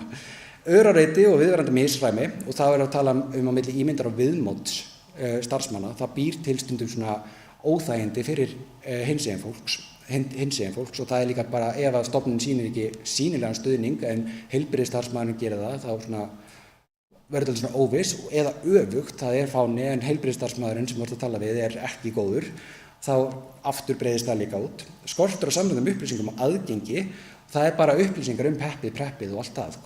Hvar eru þessar upplýsingar? Hinsegin fólk af erlendum uppruna þarf að adressera, það þarf að finna út úr þessar áskorun sem þessi hópur þarf út af transfólk. Það er lífsnauðsynleg þjónusta fyrir marga transeinstaklinga að komast í kynstaðfestandi þjónustu. Ef þú ert ekki með aðgengi að kynstaðfestandi þjónustu, þá aukast líkurnar á sjálfsvígi 30–40%. Þannig það er raunverulegt vandamál. Gagnkynhneigðra hyggja og úrelda hugmyndum hinseginleika sem frábrigðileika er eitthvað sem þarf að skoða og það þarf að læra og það gerist ekki nema bara að fræðast. bara að læra hlutina og tala það og spegla og svona aðeins horfa inn í raunveruleika hinsegin einstaklinga. Og það þarf ekki endilega að gerast með að panta mig það væri frábært náttúrulega myndi gera það. En það má líka bara gera með að skoða til dæmis vefsíður eins og hinsegin Ö til A. Hinsegin Ö til A síða sem eins og Wikipedia, bara hinseginleika, gerð af hinsegin fólki fyrir alla, hún opin. En ef við horfum bara aftur á þetta, erlendar rannsóknir, og þegar ég var fyrst að skoða þessar rannsóknir þá var ég bara, nei, þetta ekki svona, þetta eru erlendar rannsóknir. En við sjáum að við stöndum bara jafnfætis. Við erum bara á sama stað og þeir sem eru erlendis að takast á við vandamálum hinsegin einstaklinga. Eina sem að svona betra hjá okkur að tryggingarnar eru ekki eins mikið vandamál eins og það út í Bandaríkjunum eða þannig. En við erum með raunverulegt vandamál hjá okkur. Fordómar, staðalmyndir og öræði sem búið að tala sem hindrun. Hvað sjáum við í heilbrigðiskerfinu? Eru með einhver dæmi? Ég með fullt að dæmi engar áhyggjur. Eitthvað sem einhverjum dettur bara svona ljóslifandi hug sem að þeir munið eftir? Nei, þá skal ég bara koma fullt að dæmi, engar áhyggjur. En fordómar, dæmi, beinir fordómar, skammir og áreiti. Það stundum verið að tala einstaklinga sé að lifa einhverjum ákveðnum lífstíl og þar að leiðandi það bara auðvitað með kynnsjúkdóma eða samkynhneigður maður bara sofa hjá. Þetta nauðsynlegt? Út af því að orsök til dæmis þess að hinsegin einstaklingar, MSM einstaklingar eru auknum líkum fyrir að fá kynnsjúkdóma ekki bara út af þeirra ákvörðunum heldur vegna þess að við höfum ekki veitt fræðslu. Kynheilbrigðislæsi og heilsulæsi í hinsegin hópum mjög lágt. Út af því að þegar við erum að fræða kynheilbrigði þá erum við að gera það út frá gagnkynhneigðum viðmiðum. Þannig að þau hafa ekki lært hvernig þau að verja sig betur. Kerfislegir fordómar, transfólk þarf að bíða lengur eftir meðferð sem aðrir sjúkdómar samhliða þarfir. Það til dæmis í COVID þá skyndilega datt niður innkirtlaþjónustan á Landspítalanum og það voru 2 ár þar sem var ekki að vera sinna transmeðferð og biðlistinn lengdist en samhliða því það byrjaði hann að stytta sig sjálfur. Það ekki vegna þess að fólk kom að, það bara gat ekki beðið lengur. Það tók sitt eigið líf. Það raunveruleikinn sem við sáum á þessum tíma. Óbeinir fordómar og vanræksla, það raun og veru bara, fordómanir partur að það sé ekki verið að fræða þetta, það ekki verið að kenna almennilega það ákveðnir fordómar að það þurfi ekki að læra neitt, en það miklar hindranir sem hinsegin einstaklingar standa frammi fyrir og það margar sérþarfir sem til staðar og það þarf að kenna staðalmyndir, það til dæmis bara það hinsegin kallmenn séu líklegir til að vera með HIV-smit, en einhverju leyti, jú, en ekki öllu leyti. Ég til dæmis þurfti nýlega að fara til læknis vegna þess að ég var búinn að vera veikur og svona, en eina lausnunum var að setja við blóðprufu fyrir HIV út af það getur verið mögulega þáttur og ég trúlofaður, búinn að vera trúlofaður í 9 ár. Myndirðu segja þetta við gagnkynhneigðan einstakling? Þetta ekki raunverulega áhættu þáttur sem ég stend eitthvað sérstaklega frammi fyrir, en vegna þess að ég samkynhneigður maður, þá var þetta ímyndin sem kom aldrei fram. Mjög margt, hinsegin fólk og barneignir, ógilding á foreldrastöðu, kerfislegt fyrirbæri, eldra fólk, það fær ekki lengur að vera hinsegin þegar þau komast inn á hjúkrunarþjónustu, þegar þau fara inn á hjúkrunarheimili eða í svona stuðningsúrræði, þá einhvern veginn ógildi við kynverund þeirra og hinsegin einstaklingar sem eru aldraðir á Íslandi, þeir hverfa. Við vitum ekki hvað þetta fólk Á meðan erlendis þá vitum við nákvæmlega hvað þetta fólk við erum með tölfræðileg gögn, en þegar var gerð skýrsla bara fyrir ekki talningu síðan stöðu aldraðra hinsegin einstaklinga í Norðurlöndunum, þá var rauði þráðurinn fyrir Ísland, við vitum ekki hvað þetta fólk Öráreitin eru síðan bara eyðublöð og kerfið, karlkona, móðurfaðir, kvennadeild, rangt nafn á skjáborði, út af því að kannski ekki búið uppfara og okkur gengur mjög illa að eiga við sögukerfið. En síðan líka bara vantrú og ógilding og það til dæmis transbroken arm syndrom mjög raunverulegur hlutur þar sem að transmanneskja leitar til læknis með brotna hendi en skyndilega umræðan fyrir öll út í það að viðkomandi sé trans. Það svona röksendar villa sem á sér stað reglulega og það kom líka út í skýrslunni í mars að transfólk að upplifa þetta. Vísað annað ástæðulausu, þú ferð út á brotna hendi en þú endar með tilvísun til sálfræðings. Út af því að þú ert trans og þú hlýtur að vera með geðrænan vanda. Og síðan eru óviðeigandi spurningar. En þegar við horfum að heilbrigðisstarfsmenn, hver er stærsta hindrunin sem við sjáum þar? Og það er dálítið merkilegt á Íslandi vegna þess að þetta er svona bundið við okkur að stærsta hindrunin sem við sjáum er tungumálið. Við vitum ekki hvað við erum að segja, við vitum ekki hvernig við erum að bera okkur að. Og það er bara eins og í þessum einstakling, hvað fornafn notum við? Hvað segjum við? Hvernig erum við að byrja meðferðarsambandið? Og við erum svona, hann, hún, og við bara svona giskum stundum eða skoðum nafni, bara já, ok, hann, já. En réttast væri náttúrulega bara að spyrja hvað fornafn notar við? Það er bara mjög einföld leið til að tækla þessa hindrun sem við upplifum, en hindranirnar eru það að við höfum aldrei lært þetta.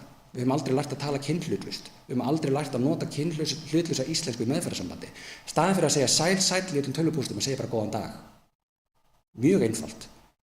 Hvernig notum við hán? Hán er svangt, hán er leitt. Hvernig notum við þetta í eðlilegu samtali? Við höfum ekki lært þessar reglur. Okkur finnst það líka óþjált að tala, flóknar að skrifa það og það verður ennþá verra þegar við erum undir pressu. Við erum í meðferðarsamtalinu, við erum að reyna að gera okkar besta en við gerum vitleysu og hvað gerum við þá? Hvernig ætlum við að bregðast við? En einfalt náttúrulega bara er að reyna að vera með svona góða vinnurreglu varðandi réttan orðaflóða, bara hefja alltaf meðferðarsambandi kynhlutlaust, spyrja út í hvaða fornafn notaru, nota góðan dag, ekki spyrja áttu mann eða konu, áttu maka. Ekki spyrja hver er mamman, hver er pappin, hvert er foreldrið, svona mjög litli hlutir sem getum hort á hvað við gerum hvers dagsdaglega sem getur haft áhrif. Síðan er bara einfaldlega hinsegin orðaforðin annar hlutur, það er til dæmis ekki að tala um kynskipti eða kynskiptinga, það er transfólk, það er kynstaðfestandi ferli, mæli með að skoða það á hinsegin ötulega og ekki tala um hinsegin og eðlilegt, og það er eðlilegt að vera hinsegin, en til dæmis þegar við tala um intersex, hvað orð notum við einstaklinga sem er ekki intersex? Veit það einhver? Nei, markkynja. Það er nefnilega orðið sem við erum flest markkynja, flestir eru markkynja, sumir eru intersex, þannig við séum ekki tala um intersex og eðlilegt. En líka bara virða nafn viðkomandi, ef viðkomandi kýs að nota ákveðið fornafn og ákveðið nafn, breytir okkur ekki neinu máli, skiptir okkur ekki neinu máli, erum við að fara einhver svona mótþróa, bara nei, ég trúi ekki á einhver svona dót, þannig, þú ert bara að láta, þú lítur út eins og asni. Og þú bara ert að búa til hindrun fyrir einstaklingin að koma þann aftur. Ef þetta breytir virkilega máli fyrir hinsegin einstaklingin, why not do it? En, svona lokum, hvar get ég fundið að benda á upplýsingar? Samtökin 78, það er fræðsla á einstaklingsráðgjöf og hún er gjaldfrjáls. Og ráðgjöfin er bæði fyrir skjólstæðinga og fagfólk. Þannig að þið gætuð í ykkar klíník haft samband við Samtökin 78 á einhverju máli og fengið ráðgjöf. Hinsegin til A, það er til ýmsir bæklingar, það er hvað er hinsegin og síðan nýlega kom út barn eða ungmenni kemur út, leiðavísir fyrir fjölskyldur, bæklingur. Endilega það er að panta þessa bæklinga frá Samtökin 78 og hafa það í biðstofunni út af þetta sýni stuðning og síðan bara ýmis hagsmunafélög sem má leita til. Annars eru heimildir, sem eru nokkra glæruglega og þannig ég. Takk.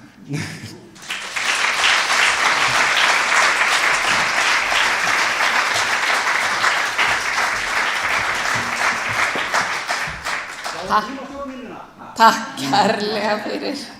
Þú nýtir vel tíman. Það er 1 mínúta ef einhver er eitthvað með brennandi spurningu. Annars er hann Sigur hérna áfram að fá sér kaffisopa með okkur, eða ekki? Þannig að þá getið þið bara pikkað í hann. Takk kærlega fyrir. Nú komið að uppáhaldslið í dagskráni hjá mörgum, það er kaffihlé. Byrjum aftur á slaginu 14:20.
Halló. Jæja, ég er konan sem segir alltaf jæja, ég er svolítið gjörn að vilja hafa á réttum tíma svo allir fari heim á réttum tíma líka þannig að halda dagskrá. Eru ekki bara sátt við það?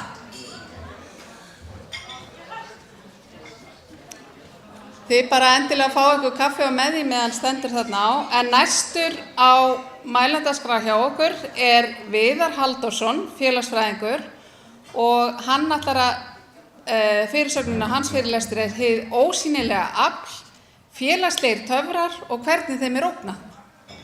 Gjörðu svo vel.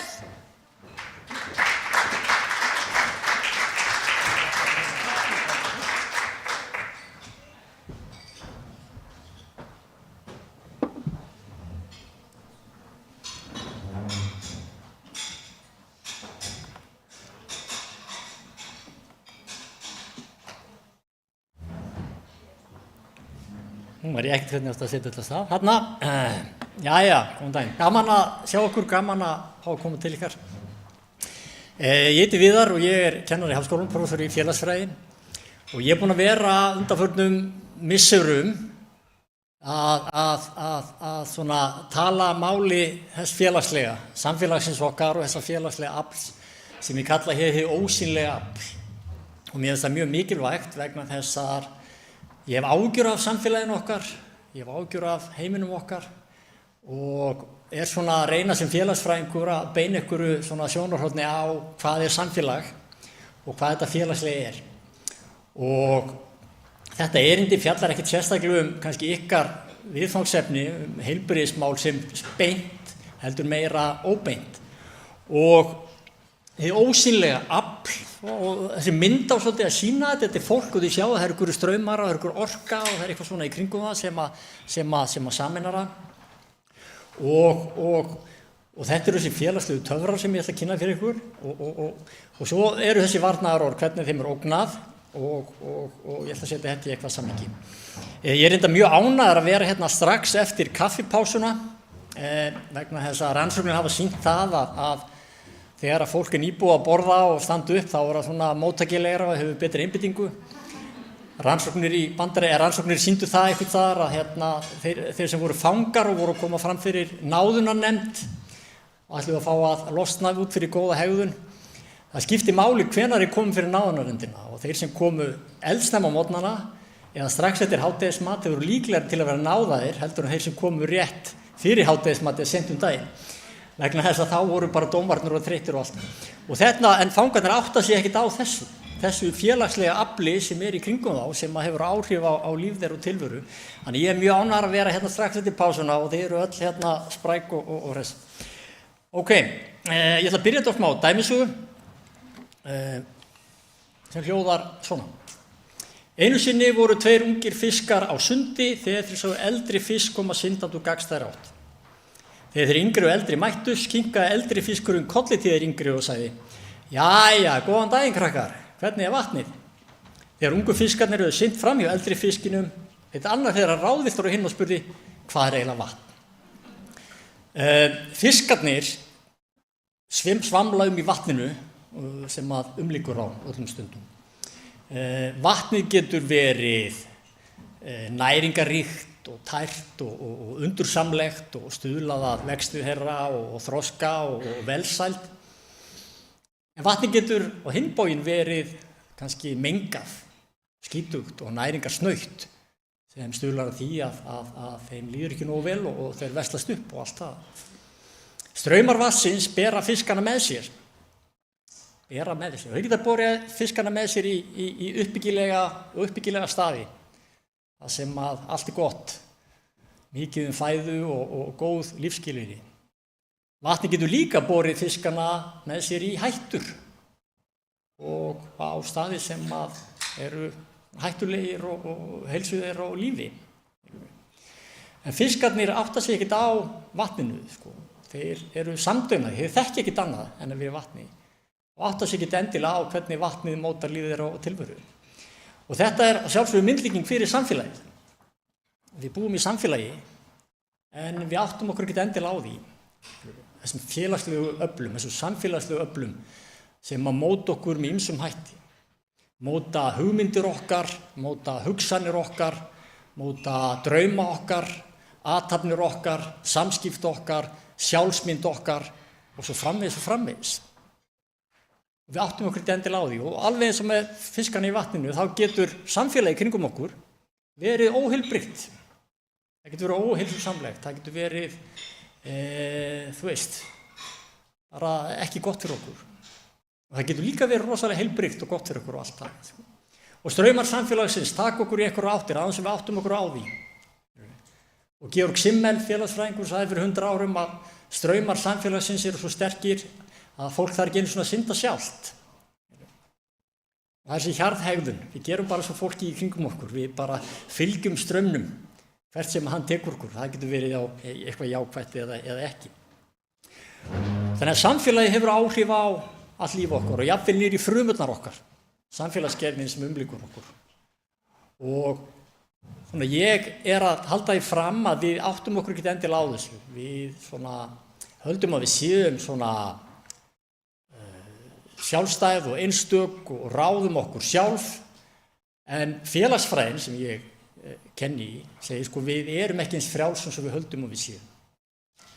Alls konar félagsleg norm, samfélagsleg norm og gildi og straumar í kringum okkur sem draga okkur í einhverju áttir og allt það. Hér er maður sem heitir Robert Sapolsky, hann er taugavísindamaður í Stanford. Hann var að skrifa bók sem heitir Determined. Ótrúlega áhugaverð bók. Flest okkar teljum við höfum frjálsan vilja. Frjálsan vilja það sem við gera það sem við viljum og velja það sem við veljum og allt það. Félagsfræðin segir já, ekki svo mikið, ekki eins mikið og við teljum, sko, félagsmótun og umhverfi okkar skiptir máli. Robert Sapolsky gengur alla leið og segir að einstaklingar hafi engan frjálsan vilja. Allt sem við gerum er háð genum okkar og erfum og uppeldi og félagsmótun og reynslu og áföllum og ekki hvað og hvað. Þannig að hann er búinn að reikna út og greina hvað gerist áður en við gerum eitthvað hlut. Nú tek ég upp þetta vasklas og segi skál, skilur við. Þá segir hann, af hverju ger ég það? Það er ekki frjáls vilji hjá mér, það er eitthvað, og hann er búinn að reikna þetta tilbaka. Hvað gerðist fyrir 10 árum eða uppeldi mínu eða hvað gerðist fyrir ári síðan eða mánuði síðan eða viku síðan eða sólarhring síðan eða klukkutíma síðan eða mínútu síðan eða sekúndubroti eða millisekúndu. Þetta er eitthvað svona keðjuverkur sem gerir það verkum hvað við gerum. Og þetta er mjög svona langt gengið að segja engan frjálsan vilja, en punkturinn er þessi, við höfum kannski ekki eins mikinn frjálsan vilja og óheftan frjálsan vilja eins og við teljum. Vegna þess að félagsmótunin, umhverfið, samfélag okkar mótar okkur meiri mæli en við teljum. En við áttum okkur ekki endilega á þessu félagslega og til dæmis er bara ef við tökum bara orð og hugtakanótkun og tölum við mjög sjaldan félagslega heilsu og þetta félagslega. Og dæmið það eru til dæmis bara svona sundlaugarnar, eru góðar fyrir líkama og sál. Góðar fyrir andan og góðar fyrir líkamann, sko. En sundlaugar eru bara félagsmiðstöðvar, alveg eins og þetta félagsheimili hér. Félagsmiðstöðvar sem að stuðla að betri félagslegri heilsu fólks, að hitta annað fólk. Móðir mín er 83 ára, einstæð, fer í sund á hverjum degi. Þetta er bara félagslegu tengsl hennar og gríðarlega mikilvægt fyrir félagslega heilsu hennar. En ég er að halda því fram að þetta félagslega fái ekki þann sess sem það á skilið. Af því það er ósýnilegt afl, við höfum erfitt með að sjá það, við höfum erfitt með að festa fingur á það, við höfum erfitt með að greina það og mæla það. Þess vegna tökum við þetta bara sem sjálfsögðum hlut, við verðum bara samdauna því og setjum það ekkert endilega á oddinn. Félagsleg samskipti, félagsleg viðvera, félagsleg samvitund og svo framvegis og framvegis. Og þess vegna sá ég mig knúinn til að gera bók sem ég gaf út í fyrra sem heitir Sjáum samfélagið. Og sem var akkurat ætlað, þetta er svona félagsfræði, má segja bók fyrir bara almenning, sem byggir á þessu, hvernig getum við séð þetta ósýnilega afl. Og þarna í bóki gegnum ljósmyndir var ég að reyna að greina og draga þetta ósýnilega afl fram í dagsljósið. Því að nota ljósmyndir og greiningu til að hjálpa fólki að átta sig á þessu ósýnilega afli sem mótar líf okkar, hugsanir, hugmyndir, drauma, athafnir og svo framvegis og framvegis. En í þessari bók þá ég líka svolítið að segja okkur, við þurfum kannski átt okkur á hvort að félagslega umhverfi okkar sé heilbrigt eða ekki. Hvert straumar samfélagsins að taka okkur. En við viljum kannski ekki endilega vita það og aftan á bókinni stendur, þetta bók sem enginn var að bíða eftir, en allir hefur gott af því að lesa. Sem svolítið þetta, að við teljum að við höfum það rosa gott, en það ýmislegt í samfélaginu sem að bresta og ýmislegt sem er svona á undanhaldi. En þetta félagslega gríðarlega mikilvægt og hérna til bara dæmi bækur. Það endalaust af bókum sem segja okkur einmitt það, rannsóknum sem segja okkur það hvað félagsleg samskipti eru mikilvæg. Að vera í kringum annað fólk, hitta annað fólk, tala við annað fólk, vera í þessu félagslega samneyti. Og ef við tökum þetta frá vinstri til hægri, þar eru bækur bara að segja af hverju maður sem tegund náði yfirburðum á jörðinni, það út af þessu félagslega. Þarna eru bækur af hverju við tökum betri ákvarðanir í hóp, nokkur saman heldur en ein og sér. Þarna eru bækur sem sýna af hverju árangur í íþróttum verður meiri þegar fólk í meira félagslegu samneyti og alltaf á æfri með öðrum. Af hverju árangur í námi, af hverju árangur í vísindum, af hverju árangur í listum, af hverju árangur í nýsköpun og svo framvegis verður alltaf meiri þegar fólk á í meiri samskiptum og oft óformlegum samskiptum. Bara hittast á kaffistofunni, bara borða saman. Þessir hlutir, þessir þættir félagsheimsins okkar skipta okkur gríðarlega miklu máli. Þættir sem við teljum bara sé ekki mikilvægir, teljum að skipta engu máli, teljum að séu bara kannski óþarfi eða tímasóun eða hvað þetta er. Að fólk sé bara einhvers konar samvitund og samneyti með öðrum. Og það endalaust literatúr til í fræðum sem segir okkur einmitt þetta. Og í bókinni minni Sjá samfélagið þá spratt upp að eitthvað sem ég finnst þetta félagslega vera á undanhaldi. Og spratt upp þetta hugtak til að kannski að berjast eða sýna hina áttina, til að koma með aðra sýn á þetta félagslega. Og það hugtak sem ég kalla félagslegi töfrar og að fjalla á ensku sem social magic. Félagslegir töfrar eru náttúrulegir töfrar sem myndast í samskiptum fólks. Þegar fólk kemur saman og skapast eitthvað nýtt sem var ekki til áður. Þetta er sem við kallum emergence í fræðinum, emergence, það sprettur eitthvað fram sem var ekki endilega til áður. Það eitthvað félagslegt andrúmsloft, það eitthvað stemning, eitthvað slíkt. Og í slíku félagslegu andrúmslofti verður eitthvað nýtt til. Það verða til hugmyndir. Rannsóknir og nýsköpun sýna þetta. Hugmyndir koma ekki frá einhverjum snillingum, það koma þegar fólk í kringum annað fólk og skiptist á skoðunum og fær einhverjar svona, hugmyndir og alltaf, þetta þróast í eitthvað sem að verður til.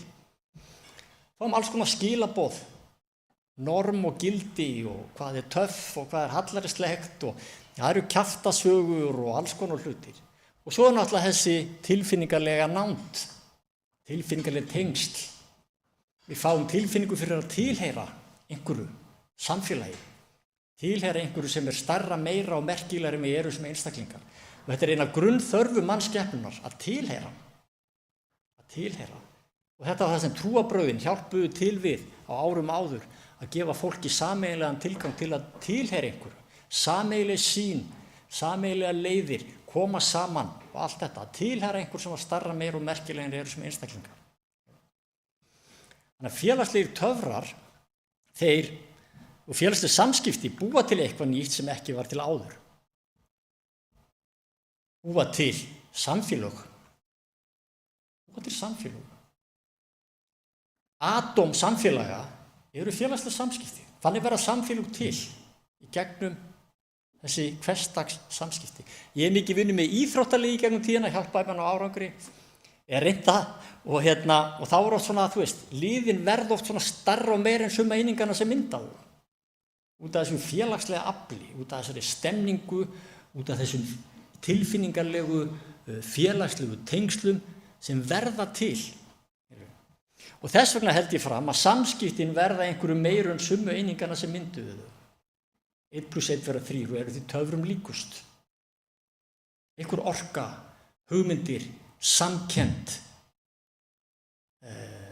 og svo framvegis. Jakob Frímann Magnússon, fyrrverandi stuðmaður, orðar hlutin oft ágætlega og hann lýsti þessu ágætlega. Hann segir: í fullum sal af fólki býr orka sem oft nemur mig inn í víddirnar þar sem hugmyndirnar búa. Flestar af mínum bestu hugmyndum hafa sprottið fram í manngrúa. Fullur salur af fólki með kveikt á heilanum kjörstaða til að hala niður hugmyndir, hugljómun andartaksins sem sögðu jafn orkurík og ljósapera sem logar heilan dag. Tveir samtengdir heilar mynda þriðja hugan. Setjum maður 2 eða 3 talenti í stúdíu eða æfingastofu eru meiri líkur en minna eitthvað gott kom út úr því. Orkuflæðin er sambandi við yfirhugan mikla rafmagn sköpunarinnar. Og Emil Durkheim, helsti félagsfræðingur allra tíma, hann talaði um þetta sem félagslegt rafmagn. Það verður einhver orka sem skapast þegar fólk kemur saman. Og taugavísindin, rannsóknir í taugustum, bara staðfesta þetta. Það verður einhver orka sem verður til. Sýna hvernig félagsleg samskipti, örvamyndun hormón og boðefna í heilanum sem stuðla veljiðin og samheldni. Aukamyndun dopamíns, oxytocins, serotíns og endorfins og dragmyndun kortisons.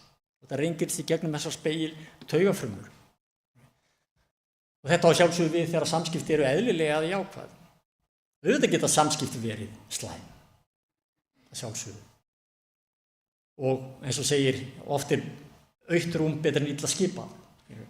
En meirihluti samskipta er mjög jákvæð og mjög góð. Ég var alltaf nemendum mín að gera kannanir á þessu, þar sem ég fari út í daginn og að skrá öll þessi hversta samskipti sem eigi hérna yfir öðrum. Og þau eru alltaf hissa hvað þau eru jákvæð og góð. Hvað fólki er yfir höfuð tillitssamt og allt það. En við teljum svo oft að þau séu verri en þau eru vegna þess að við festumst alltaf í frávíkin. Ef einhver sem eru dónalegur við okkur, það situr miklu lengur í okkur en allir hinnir sem eru bara kurteisir og jákvæðir og halda hurðinu opinni fyrir manni og stoppa fyrir mann á gangbrautinni maður fyrir yfir á hjólinu og allt þetta, skilur við. Og ég er mjög hissa sjálf, ég er búin mikið á rafmagnshjóli í Reykjavík núna undanfarin ár og ég er alltaf svo hissa, bara ég segi 98% bíla stoppa alltaf þráttur að þessi soldið ég komi að gangbrautinni. Gríðarleg tillitssemi. En við eigum það til í að festast í dæmunum sem að ganga gegn því og allt það. En þessi tilfinningar og félagslega smitun gerist bæði meðvitað og ómeðvitað. Það gerist þegar við bara vinnum meðvitað og líka ómeðvitað. Vegna þess að við verðum bara fyrir áhrifum frá umhverfi okkar að þess átt okkur á því. Ég með eina svona kjánalega sögu sem að segja hvernig umhverfi hefur áhrif á okkur ómeðvitað. Ég var fyrir einhverjum mörgum árum að flytja fyrirlestur einhvers staðar og ég fattaði með fyrirlesturum að ég var hérna komið svona nýjar handarhreyfingar. Allt í einu fór ég að gera svona og svo gerði ég svona. Ég bara stóð einhvers staðar og ég fattaði bara, mér fannst þetta eitthvað, þetta er eitthvað svona alien, sko, þetta var eitthvað skrítið, fannst ég. Og ég var svo sem ekkert að velta mér upp úr þessu. Svo fyrir einhverjum 4-5 dögum seinna fyrir á fundin í háskóla með prófessornum mínu, Þórólfur Þórlindsson, sem við unnum mikið saman. Og við sitjum á skrifstofun hans og svo fer hann að segja, já Viðar, sko, þú voru átt á því, þetta er náttúrulega svona þróun, sko. Og þú voru átt á því heildar samhengi. Og ég bara, goddammit, sko. Og þetta er akkurat svo, við erum svo mótuð af þessu umhverfi okkar, skilur við, sem að við smitumst þá af stemningunni, af tilfinningum annara, af líkamstjáningu annara, á augnsambandi annara og öllum þessum litlu hversdagslegu hlutum sem við teljum að skipta ekki máli, en móta veröld okkar, móta sýn okkar, á samfélagi okkar, á líðan okkar, á hvort að heimurinn er góður eða hvað þetta nú er. Og rannsóknir í taugavísindum sýna einmitt þetta, ef við brosum þá fáum við bros tilbaka. Það gerist eitthvað, við köllum fram jákvæða hegðun eða jákvæða tilfinningar við öðrum með okkar eigin hegðun. Þannig að vatnið mótar fiskana á þess að þið verði svart og það er þetta ósýnilega afl, alveg svo þetta gerist í samfélaginu kringum okkur. En róttækustu samfélagsbreytingar síðustu 2 kynslóða eru á tækjunum sem fólk nota sér til samskipta og skemmtunar. Og það þarf ekkert að bara, efast það að þetta hefur gríðarlega áhrif á samskipti fólks í samfélagi. Og þetta hefur gríðarlega áhrif á samfélagi sem fyrirbæri einnig. Og þetta er það sem ég kalla að samskipti eru að færast frá svona human to human, manni til manns, yfir í svona human to object eða human to screen. Það kom inn eitthvað á milli þessara beinu samskipta. Og við sjáum þetta kallað tæknileg skynsemisvæðing sem að svona fekk byrjundi báða vangi í COVID sérstaklega, það sem er svona ætlast til að straumar samfélagsins, straumarnir í vatninu eru allir að ýta okkur í það að eiga samskipti gegnum skjái. Öll samfélagsins að ýta okkur í það að eiga samskipti gegnum skjái. Við að versla í gegnum skjái, stunda námi gegnum skjái, póstsamskipti, vinna, funda, slappa af, fylgjast með fréttum, njóta lista, njóta kynlífs, horfa bíómyndir, borga reikninga og spjalla saman í gegnum skjái. Og þetta eru straumarnir í samfélaginu sem eru að færa okkur þangað sem samfélag, sem heim. Dæmum þetta þessu auglýsing hér frá heimkaup.is. Ekki skemma glænýja í viku með því að fara út í búð. Eins og það sé alveg agalegt. Og kannski ég bara eitthvað skrítinn, en mér finnst alveg ótrúlega gaman að fara út í búð. Vegna þess að ég fer út í búð bara fullur heimur á ævintýrum. Fullt af fólki, alls konar fólk sem ég að skoða og bara pæli í hvernig heimurinn virkar og allt það. Og eftir ég fór að vinna í þessu, þá fór ég meira að spjalla við fólk í búðinni, spjalla við ókunna. Og nánast alltaf bara fólk algjörlega til í spjall. Og það meira þess að tekur það lengra. Ég sé bara, ég ætla að kaupa pizzu, frábær hugmynd, ég ætla líka að fara með pizzu. Þá bætir einhverju, já, ég kaupir alltaf deig hjá bakranum, þú veist þarna, fyrir að bæta ykkur við, að verða til ykkur samskipti, hversdagsleg samskipti. Og ég verð að segja aðra sögu, hún aðeins svona. Ég var daginn, það einhver mánuði síðan, þá var ég að koma svona að kjötborði sem svona opið og ég ætlaði að ná mér í mínútusteik fyrir fjölskylduna mína. Ég með fullt af börnum og strákum sem finnst þetta geggjað. Og ég fer svona, þá það einhver kona á mínum aldri og dóttirinnar, svona unglingsaldri, og konan stendur við kjötborðið og eitthvað svona að klóra sér í höfðinu, veit ekki hvað hún á að gera. Þannig ég svona líti á hún og segi, ég mæli með mínútusteikinni. Hún segir, já, það, mælir með henni? Já, ég hef aldrei fengið hana og svo fyrir einhver, já, bara, hún frekar ódýr, þetta kjöt alltaf svo dýrt og við vorum eitthvað að tala þetta. Og hún enda með að taka mínútusteik og eitthvað, við fórum að tala með pakkana, svona sneiðarna sem þykkar, hann séu auðvitað að steikja þetta og eitthvað. Þannig hún tekur 2 pakka mínútusteik og svo bara fer hún. Og ég fer og tek mína pakka og þegar ég er búin að því, þá, ég þarf að fara að kaupa sósu. Þannig ég ætla að labba á sósukælirina hinum með svona kæli sem opnar með svona hurð. Og þegar ég að labba á sósukælirinu þá hún þar, að það sósu. Og hún sér að ég að koma, þannig hún heldur hurðinni opinni fyrir mig þegar ég að koma að sækja sósuna. Og ég kem og að fara að sækja sósu, þá ég tek svona hvítlauksósu. Þá gellir upp úr henni. Ætlar ekki að taka Bernes? Og þá segi ég bara, nei, ég er ekki Bernes maður. Segi ég. Þá heyri ég svona djúpa kallmannsrödd hinum með mig. Ertu ekki Bernes maður? Og endaði með vorum 3 á miðjugólfi í stórmarkanum að ræða hvort það væri hægt að borða nautakjöt á þess að vera með Bernes-sósu. Og þetta það sem ég kalla félagslegi töfrar. Þeir eru náttúrlegir og þeir eru töfrar vegna þess að þeir eru aldrei, við vitum aldrei hvað gerist í samskiptum. Við vitum aldrei öll tækifærin sem liggja í samskiptum. Og þarna fórum við öll að hlæja og öll að tala og smá tengsl, ég fer alltaf á kassan og tala við kassastarfmanninn, í röðinni er ég alltaf að tala við annað fólk í röðinni og það alltaf eitthvað, bara bros, einhverja hugmyndir, einhver segir eitthvað og skiptust á skoðunum með eitthvað, það er bara rosa jákvætt og alltaf. En þetta er svona dæmið það. En samfélagið er alltaf ít okkur í átt að við eigum að gera allt í gegnum skjái. Og við eigum að, fá heimsending á vörum, við eigum að stunda námi gegnum skjái, við eigum að stunda vinni gegnum skjái, við eigum að stunda póstsamskipti gegnum bara heimsendingu, bankaviðskipti og svo framvegis. Og þetta er bara það sem við lifum við. Og þetta er áhugavert vegna þess að skjámenningin, skjásamfélagið sem við lifum í, það ætti að vera jákvætt að mörgu leyti. Hagfræðingurinn Jeremy Rifkin skrifaði bók árið 2010 sem talaði samúðarskilning, The Empathic Civilization. Og hann hélt því fram í bókinni og heldur því fram að fólk sé gott að upplægi. Fólk er gott að upplægi og vill öðrum vel og samskipti gangi yfirleitt vel. Og þegar það sýnir öðrum samúð, skilur og deilir tilfinningum annar, þá styrkist mannleg samfélag. Samúðarskilningur sagðan er sál heilbrigðs samfélags. Og hann spáði því í þessari bók sem var gefin 2010 og þá var þessi tæknibylting komin að stað og allt það. Hann spáði því að samskiptatæknin myndi auka samúðarskilning á öðrum áratöku þessari aldar. Myndi skapa meiri tengsl milli fólks, fólk geti verið meira það sjálft, mennskan myndi bæta heiminn. Þetta var spá Rifkins. Hvað myndi gerast eftir 2010? En þetta hefur ekki gerst og þvert á móti þá firring samfélagsins bara vaxandi. Ég skrifaði grein á Vísi í fyrra sem vakti mikla athygli sem ég talaði þessa firringu. Við erum var við meiri angist, kvíða, einmanaleika, meiri ójöfnuð milli þeirra sem eru ríkastir og allra hinna, afmennskun, hatursorðræðu, skautun, þverrandi öryggiskennd fólks, andlýðræði, andvísindi, stríð og ófrið, meiri sjálfhverfu á kostnað samúðarskilnings. Þín börn hafa aldrei verið fleiri og allt þetta.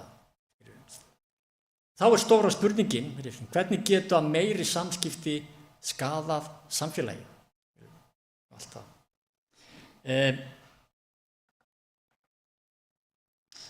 Jú, þau gera það vegna þess að þeir safnast upp, þegar samskipti í gegnum skjái safnast upp í stað hefðbundinna samskipta, face to face, þá kvarnast úr þessum félagslegu tengslum. Skynsemishyggjan lítur á félagsleg samskipti að fólk komið saman sem óþarfa slæpingshátt. Það er miklu auðveldara að taka fundin á Zoom, miklu auðveldara að fá heimsendingu.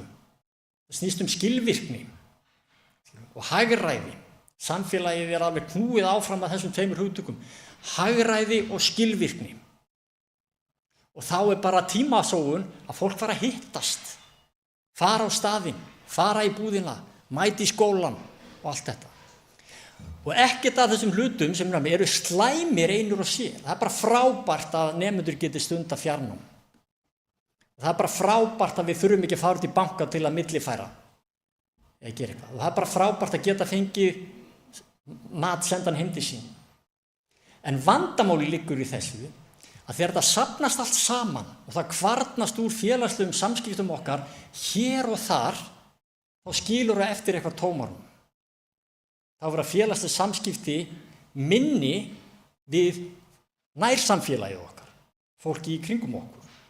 Og hérna dæmi úr Háskóla Íslands að þegar við förum að taka upp kennslustundir í streymi eða einhverju sem frábært jöfnunartæki og allt það, en þegar við förum að streyma kennslustundir þá hætta þeir að mæta í skólan.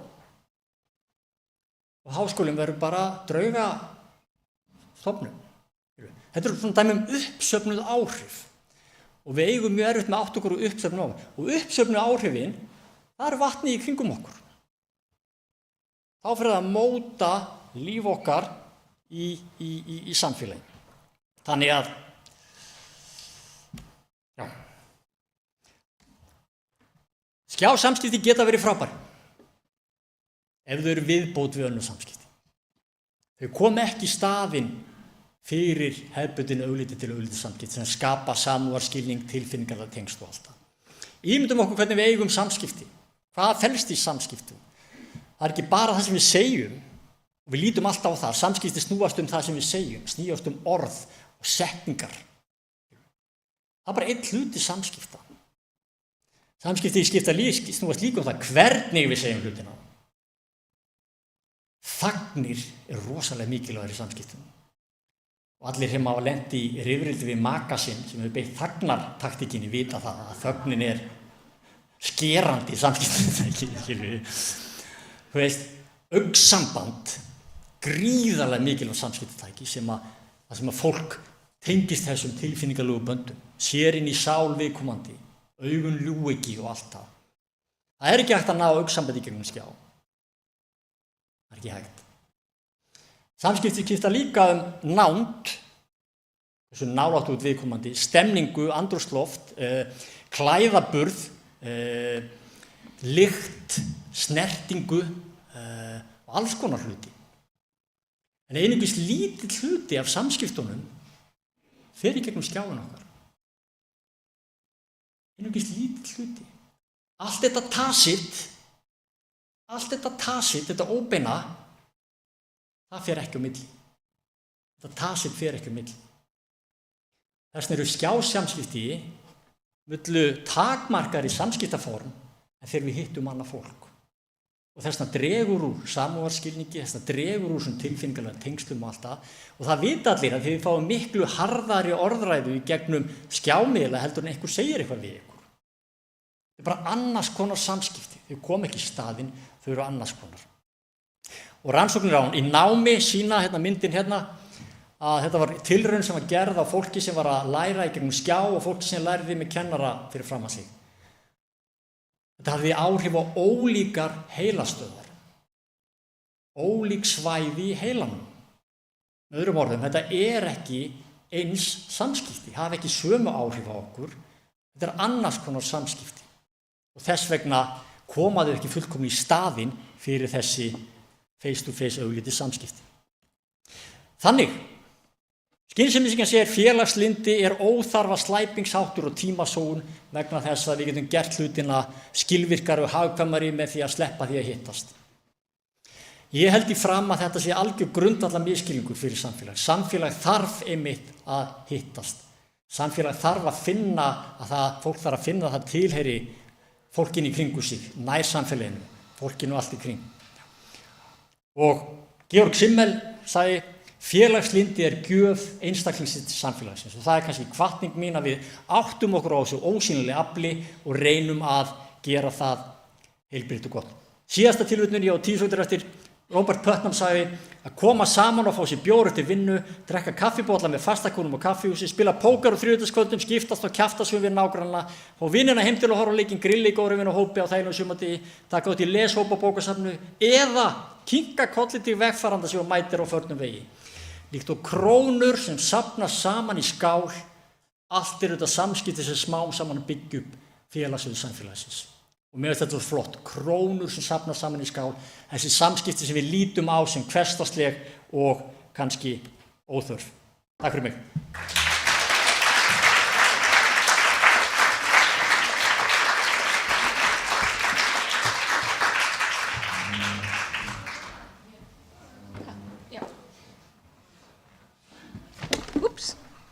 Gleymur sem palli hérna.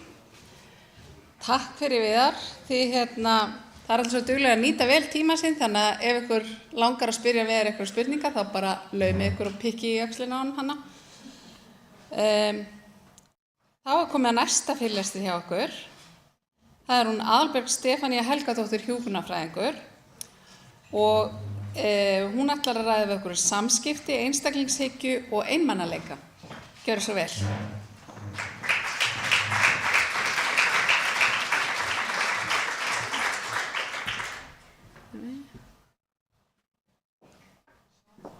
Ekki bara endors. Veit þú, ég heldur að ég ná í þetta.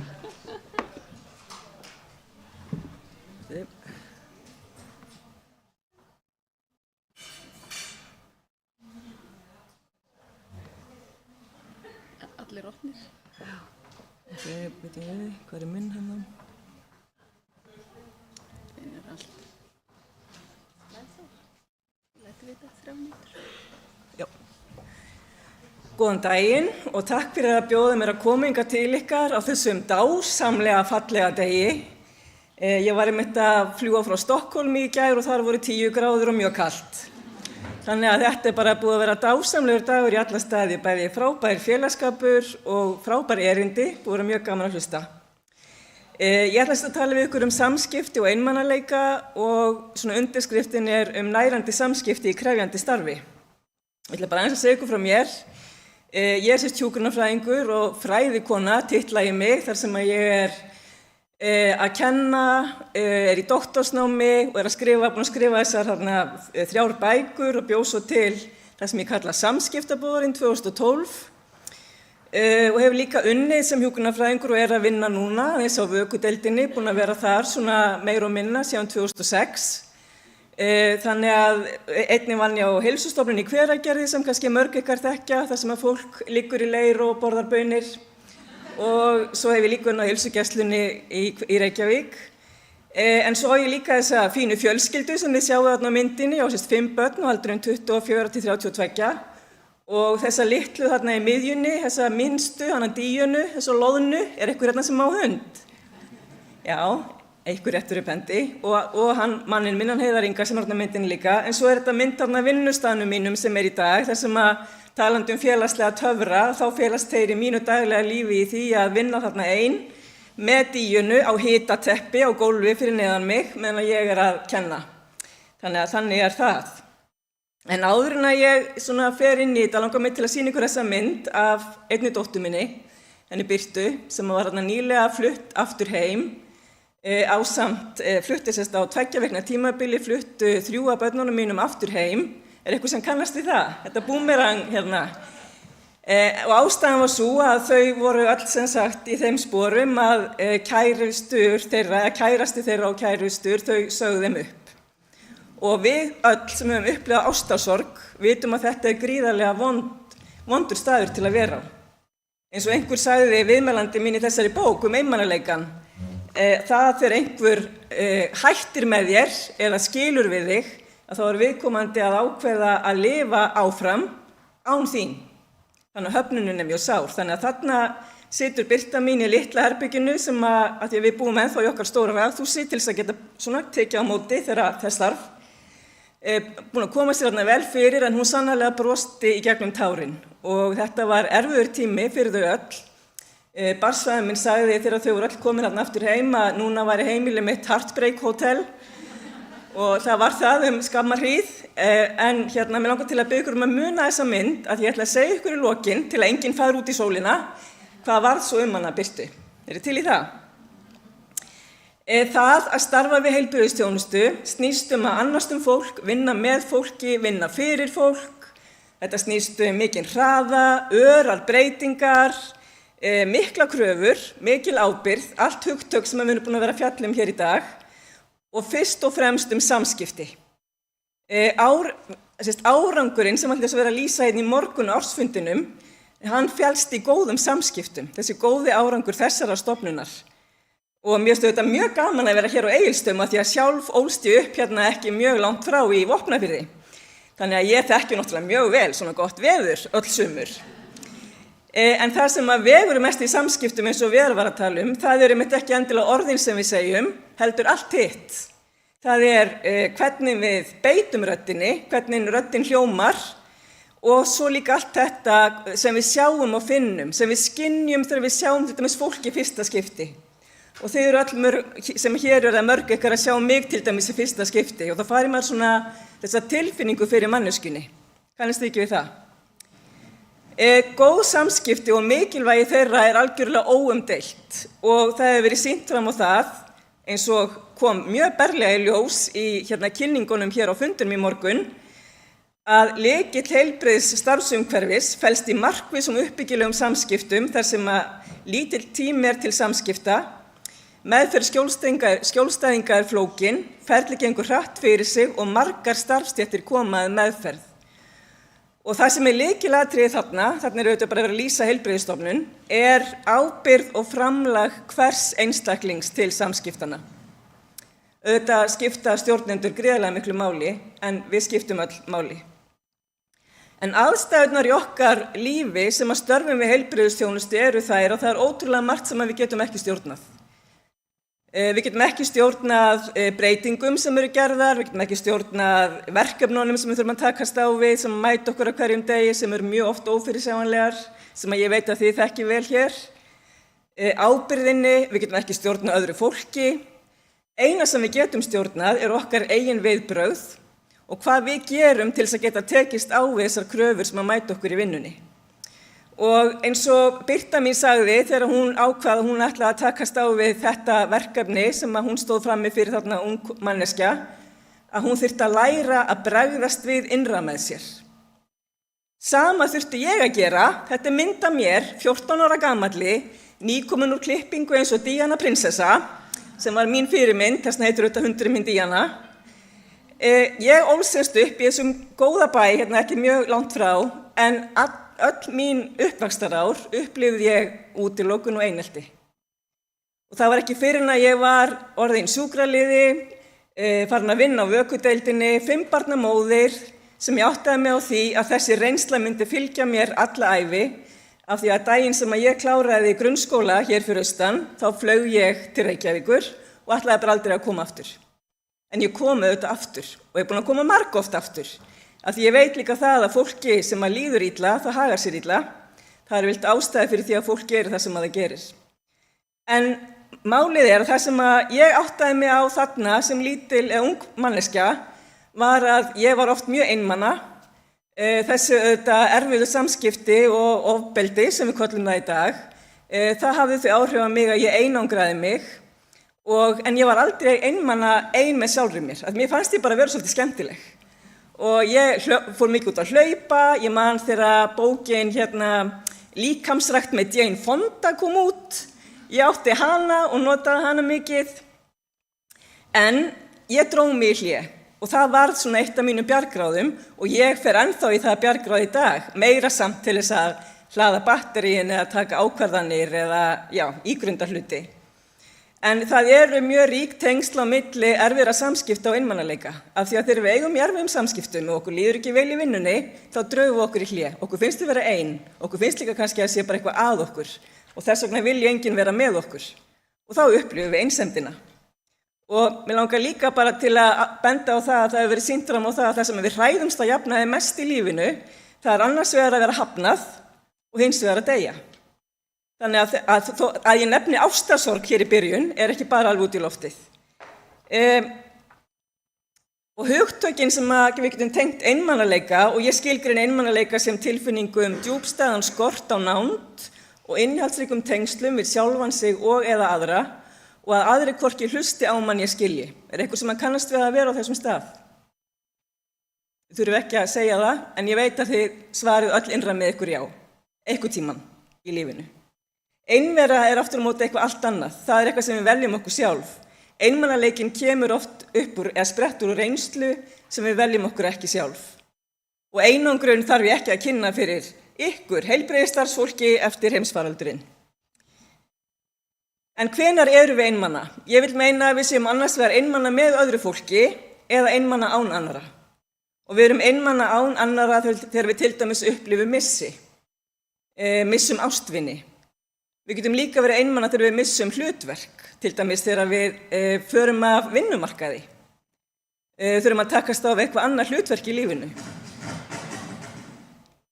Við getum verið einmana með öðrum þegar við upplifum skort á tengslum í nánum samböndum og þegar ég var að skrifa þessa bók, það voru mjög mörg sem skrifuðu mér af sinni upplifun og einsemd sem voru mjög einmana í sínu nánasta sambandi, við sinn maka.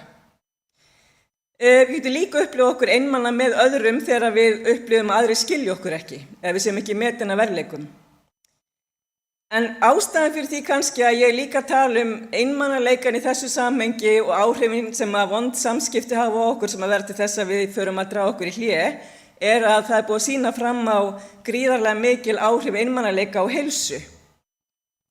Af því að einmanaleiki hefur sömu áhrif á líkamann okkar lífeðlisfræðilega eins og að vera undir miklu álagi.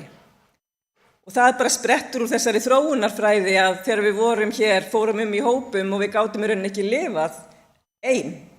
Við vorum undir því komin að vera hluti af hópnum til þess að geta lifað af. Þannig að einmanaleiki er líka þessi ótti við að vera skilin eftir eða vera yfirgefin. Og þar af leiðandi fara af stað þessi streitu viðbrögð sem að ég veit að þið þekki vel. Streituhormónin fara af stað, nema þegar fólk er einmana í langan tíma, að þá eru þessi hormón virk líka í langan tíma sem veldur því að mótstaða okkar gagnvart veikindum, bólgum og öðru slíku verður miklu minni og til dæmis bara fólk sem er búið að vera einmana mjög lengi að það veikist bókstaflega, líkamlega. Og þess vegna líka talað hér, þetta er nú rannsókn sem að ég vísa hér í, að það eykur líkur á ótímabærum dauða að búa við loftmengun 5%, við þurfum ekki að ágera því núna, hér úti allavega, að það eykur líkur á ótímabærum dauða 20% ef við erum mjög ofþyngd, 30% ef við neytum af mikils áfengis, en 45% ef við erum einmana. En hvernig getum við þá fundið tilgang og sátt þrátt fyrir einsemd, erfið og flókin samskipti og ýmis áföll sem að við göngum í gegnum? Við byrjum á því að tileinka okkur góð samskipti. Við reynum að iðka og leitumst við að iðka kærleika, virðingu, mæta fólki af nærgætni og góðmennsku, skapa þessa félagslegu töfra sem að Viðar var að tala um áðan. Við getum líka iðkað eða tileinka okkur samskiptaborin sem bjó til fyrir núna 13 árum, en ég held að sé alveg gild í dag, að horfa í augun á fólki þegar við tölum við þau, að heilsa, að hlusta á fólk, ekki bara með eyrunum, heldur líka með hjartanu, að gæta því hvernig við notum röddin okkar, hvernig við hljómum, að hrósa fólki, að hvetja fólk af einlægni og að hjálpa og vera til staðar fyrir hvert annað. Við getum líka gætt að því að vera sá vinur sem við óskum þess að eiga. Og mér er svo fallega þessi tilvitnun í bókinans Jóns Kalman, Fiskarnir hafa enga fætur, sem svona: við þurfum öll einhvern tíma í lífinu á faðmlagi að halda, stundum sárlega. Faðmlagi sem að getur verið huggun, leysandi grátur eða skjól þegar eitthvað hefur slitnað í sundur. Við þráum faðmlag, einfaldlega vegna þess að við erum manneskjur og hjartað viðkvæmur vöðvi. Veistu hvað þetta ekki fallegt? Þarna sjáum við nú Birtu í græna jakkanum að koma heim úr fermingarferðinni sinni og yngsta dóttir mín að fagna henni svona innilega. Þetta var nú ekki alltaf svona hlýtt á milli þeirra, en það er þá nú sem betur fyrir í dag. En hvað getum við sjálf gert? Jú, þetta er líkan sem ég bjó til þegar ég var að skrifa bókin einmanaleikann, sem að ég fyrst svona til þess að reyna að fanga það hvernig við getum tekist á við mótlæti, áföll, einsemd, aðstæður sem að við stjórnum ekki. Hvernig getum við tekist á við það? Þegar okkur finnst bara einhvern veginn öll sund vera lokuð. Jú, við þurfum að viðurkenna hvað það var sem að gerðist, sem að orsakaði það okkur líður eins og okkur líður. Og eins og Leonard Cohen segir í laginu sínu Anthem, there's a crack in everything, that is how the light gets in. Við lærum líka á sársaukanum. Alveg svo sársaukin minn í mínum uppvexti, hann gerði það að verkum að ég meðal annars hér með ykkur í dag. Ef ég hefði ekki horfst í augu við það, ef ég hefði ekki lært, má ég segja, lært að meta þessa reynslu, þá væri ég ekki hér. Við þurfum að iðka samkennd í eigin garð, við þurfum að tala við okkur sjálf eins og við tölum við okkar kærustu vini og við erum átt okkur líka á því að erfið reynsla, samskipti og einsemd er reynsla sem er okkur öllum manneskjum sameiginleg. Við erum ekki ein í heiminum að líða svona. Og svo iðkum við samkenndina með því að gera hluti sem að næra okkur. Við getum gert eins og amma mín gerði þegar ég kom einu svona heimsækjana þegar hún hélt ennþá heimili en hún féll frá bara núna í mars síðastliðnum.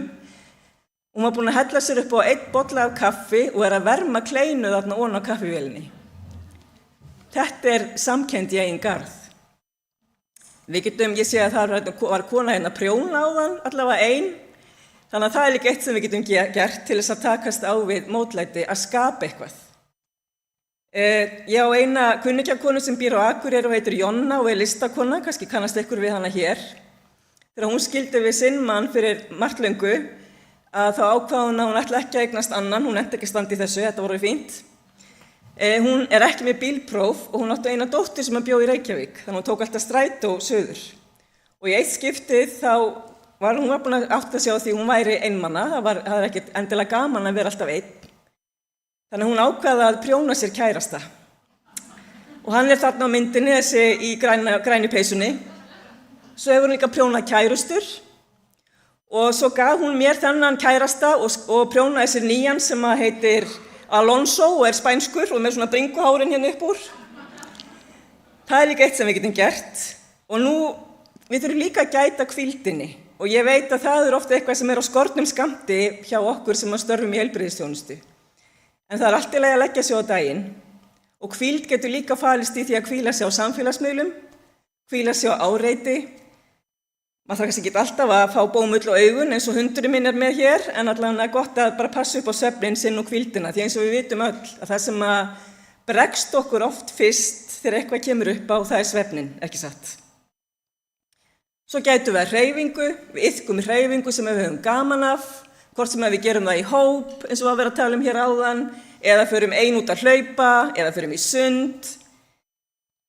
Og við borðum góðan mat, eins og við erum búin að vera svo lánsum að fá að borða hér í dag.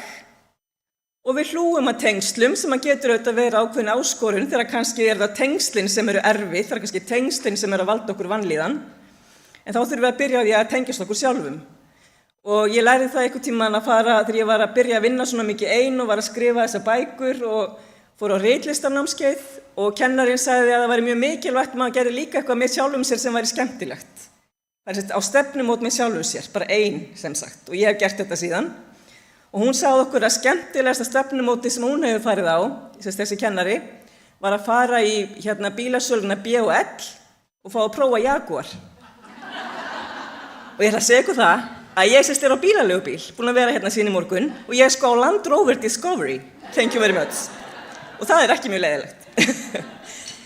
En við þurfum líka að deila líðan. Við þurfum að reyna eins og við getum að deila líðan okkar með þeim sem við treystum. Af því að við vitum það að þó við manneskjurnar séum mjög klárar og góðar í ýmsum félagslegum töfrum, að þá samt lesum við ekki hugsanir. Og við sem vinnum við heilbrigðisþjónustu erum ótrúlega með mjög gott innsæi og fljóta að lesa í aðstæður fólks, ekki satt, en við lesum ekki hugsanir. Þannig við þurfum líka að iðka tengsl við náttúruna sem nú ekki flókið hér í þessu fallega umhverfi. Tengsl við gæludýr, tengsl við æðri mátt eins og við skilgreinum hann og iðka þakklæti.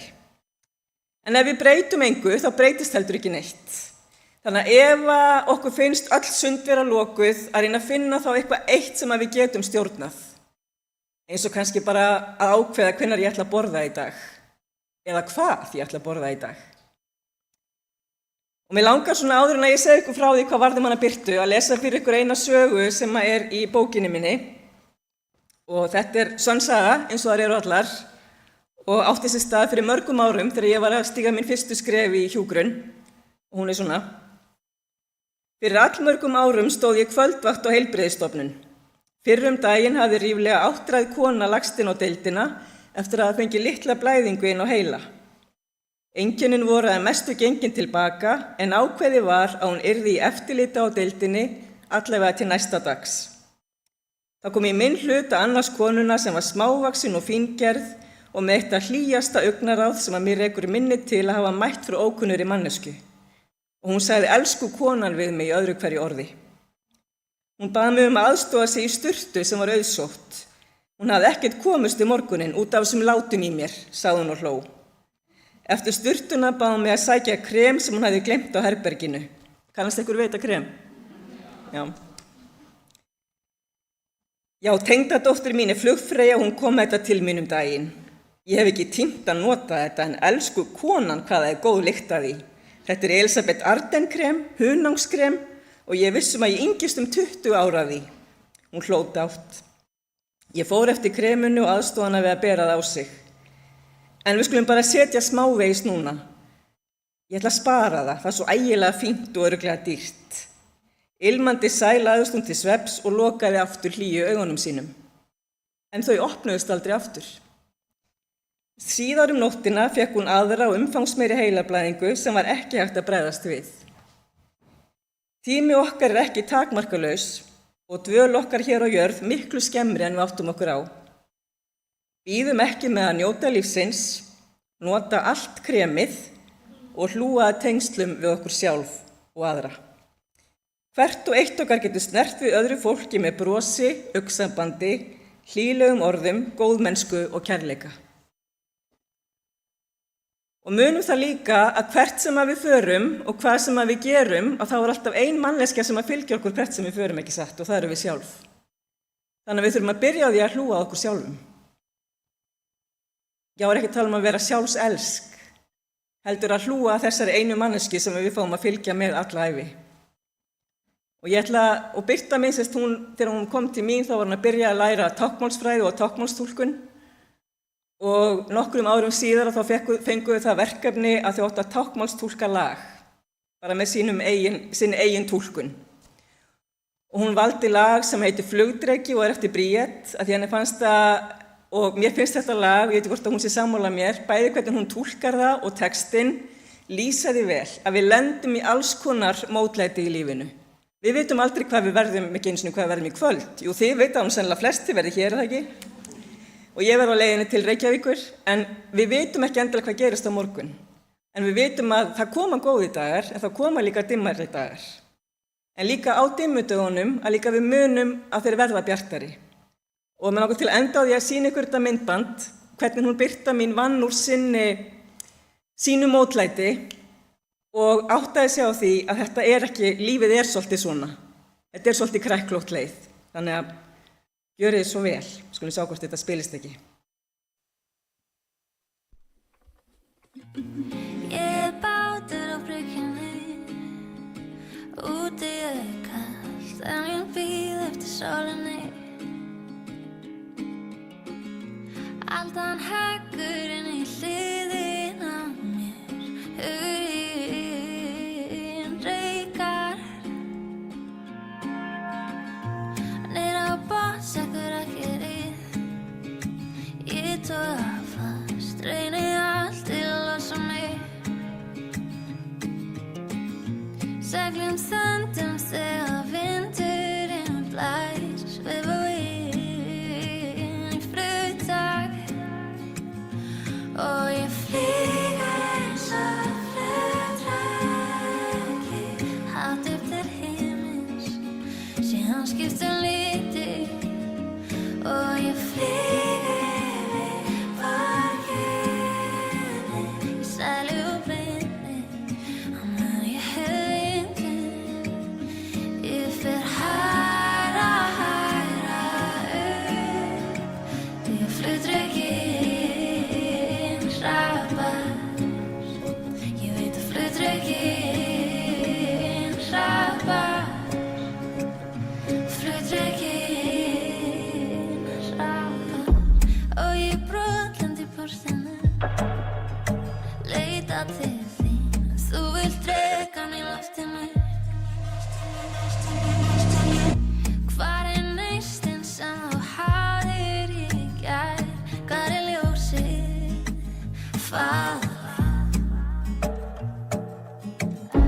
Vængbrotinn en ég brosi með, það tekur mig, því ég vil ekki bresti. Fyrir var ég komin af stað, upp og inn í flugtak. Og ég flýg eins og flugdreki, hátt upp til himins, síðan skiptum liti. Og ég flýg yfir borginni, sælu og blindi, á meðan ég hef vindinn. Ég fer hærra upp, því að flugdrekinn hraðar. Ég veit að flugdrekinn hraðar, flugdrekinn.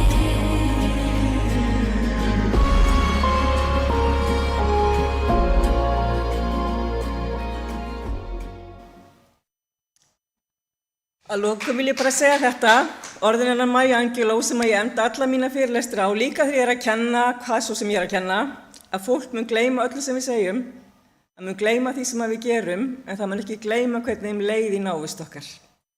Takk fyrir mig.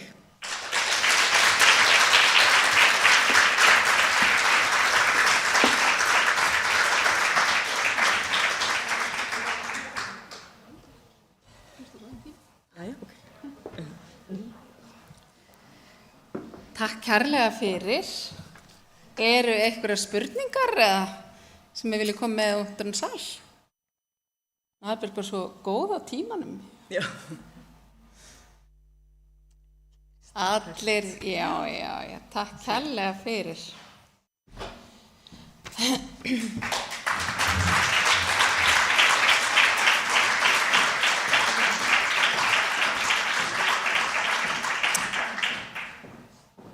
Þetta er svo góð tímastjórnun hérna hjá þessu fólki að þetta er alveg bara geggjað. Við eigum bara einn eftir á lista hjá okkur sem að er í gegnum streymi. Allt komið. Nei.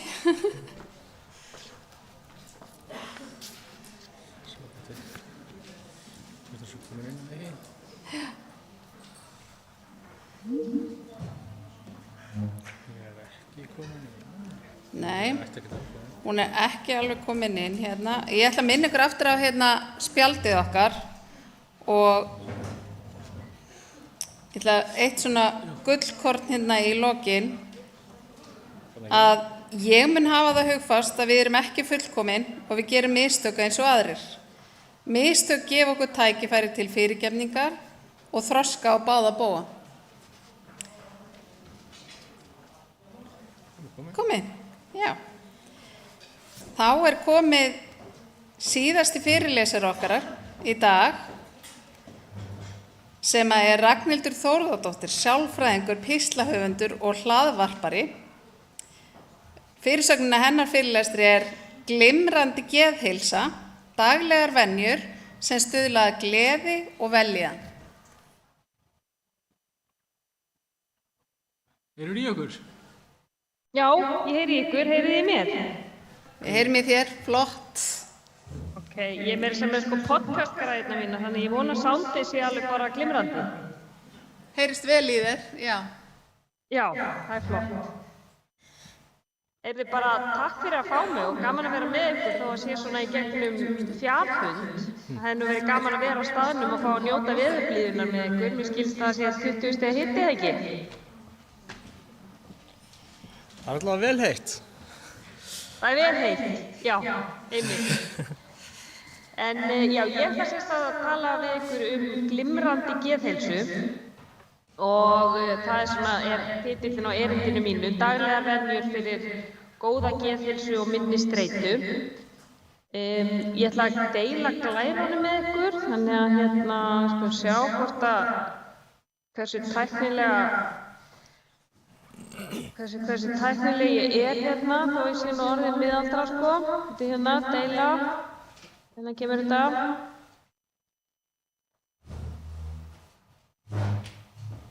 Ok, sjáið þið glærurnar? Já, flott. Og þær fylla upp í skjáinn eða ekki?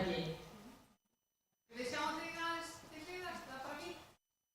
Já, það er svona, ég er hérna einhverjum smá bút í horninu. Já, flott.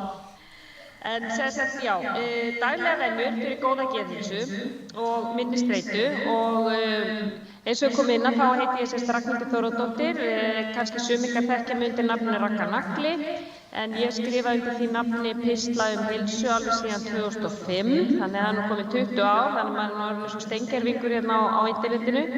En ég er sálfræðingur og er búsett í Kaupmannahöfn og hef svona sérhæft mig í heilsuhegðun og allt sem að viðkemur svona daglegum svona venjum sem að stuðla betri bæði líkamlegri heilsu og góðri andlegri heilsu. Nú, það sem ég ætla að tala í dag bara þetta er ekkert sexy sko, þetta er bara svo gömul slokki nær brók úr kaupfélaginu. Við höfum heyrt þetta allt saman áður. Við heyrum svona alls konar life hacks á TikTok og það er smjörkaffi og föstur og eimað vatn og ég veit ekki hvað og hvað, þannig að það sem ég er að fara að segja ykkur er náttúrulega bara svona þessi gömlu fræði, en það sem ég er alltaf að reyna að valdefla fólk með bara þekking, að miðla þekkingu, miðla fræðslu og hvað er það sem býr að baki þessum heilsuvenjum sem er alltaf verið að brýna fyrir okkur. Og hvers vegna er það mikilvægt fyrir okkur að haka í ákveðin box á dag af heilsuvenjum og hvers vegna, þú veist, hvað það gerir fyrir líkamann og andlegu hliðina.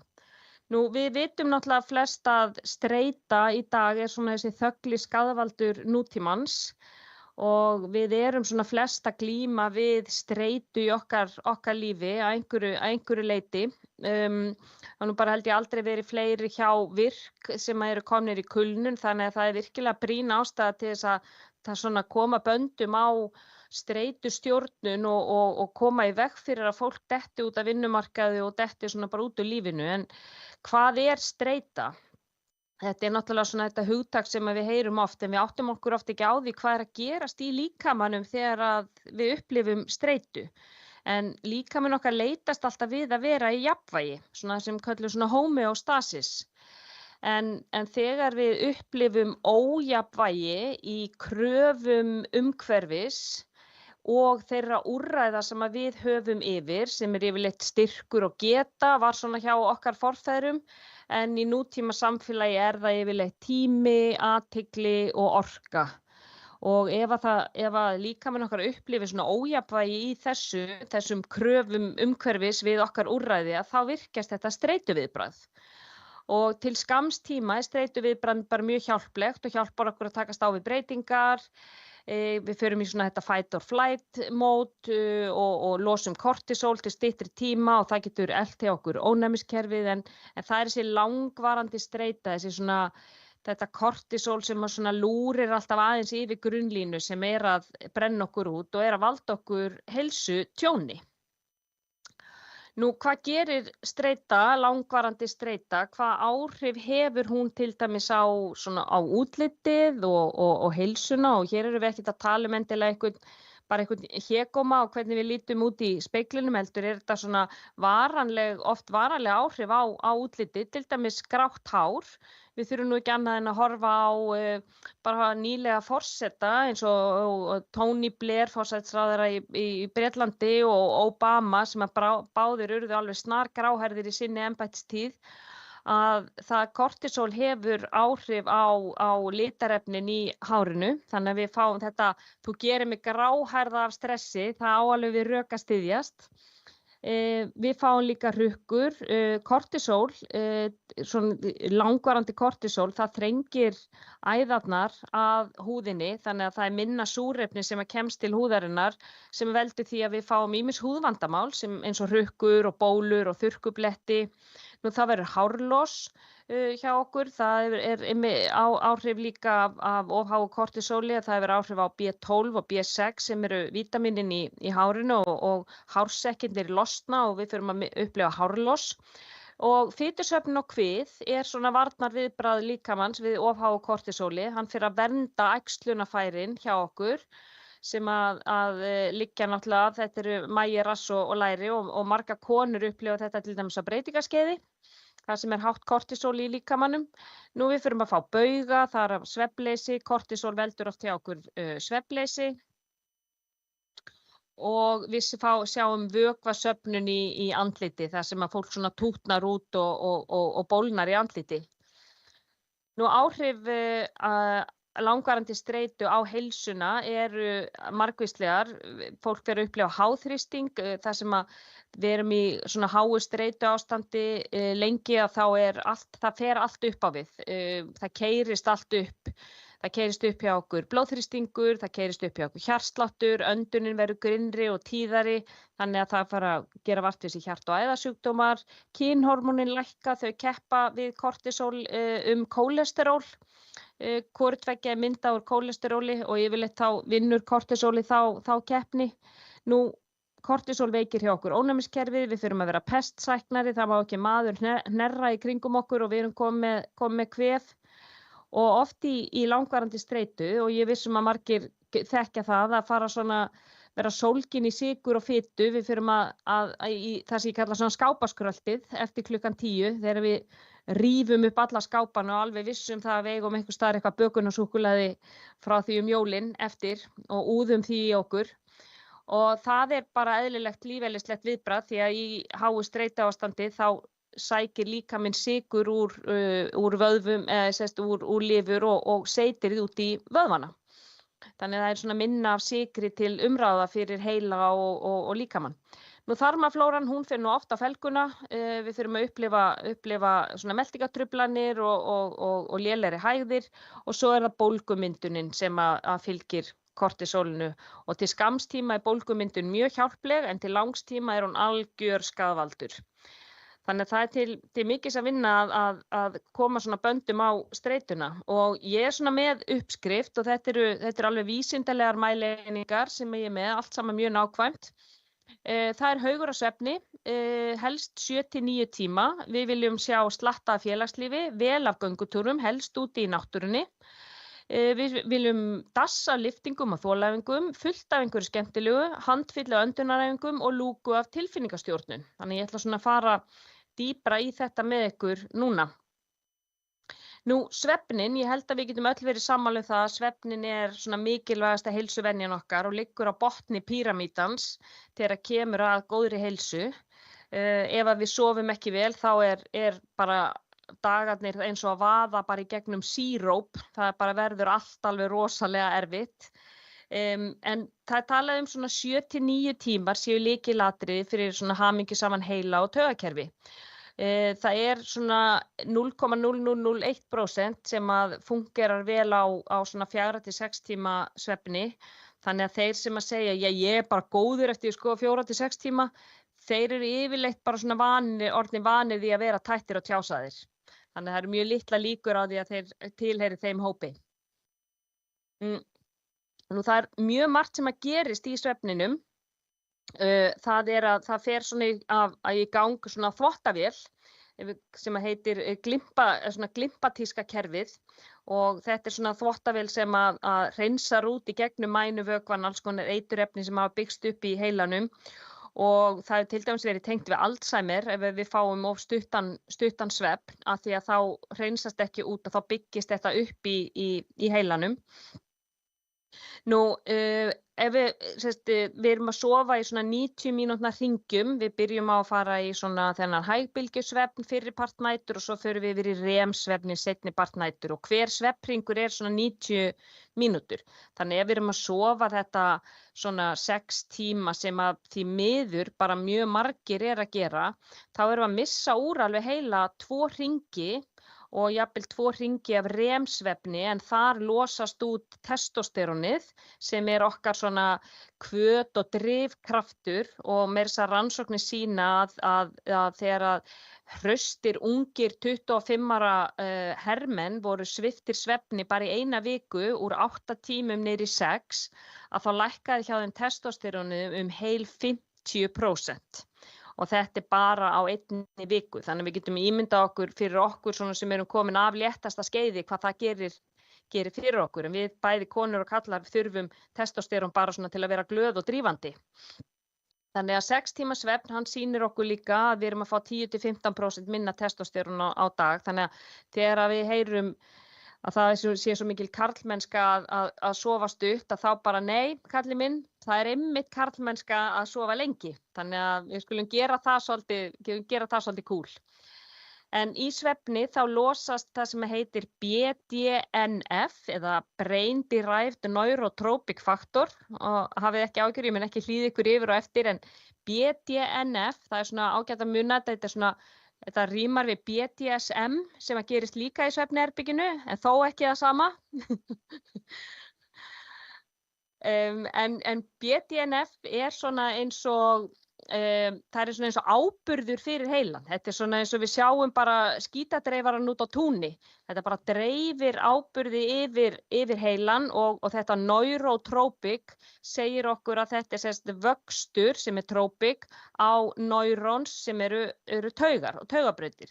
Þannig að þetta stuðlar að vexti á nýjum taugum og taugabrautum sem náttúrulega mjög mikilvægt fyrir okkar bara svona hugrænu heilsu þar sem að við svona færust yfir á efri árin. Og eins losast vaxtarhormón sem í svefni sem að sér viðgerð á öllum frumum þannig að þegar við förum og tökum á því í ræktinni og þegar við erum að læra eitthvað nýtt að þá þurfum við svefnin til þess að svona gera við og stuðla endurheimt þar.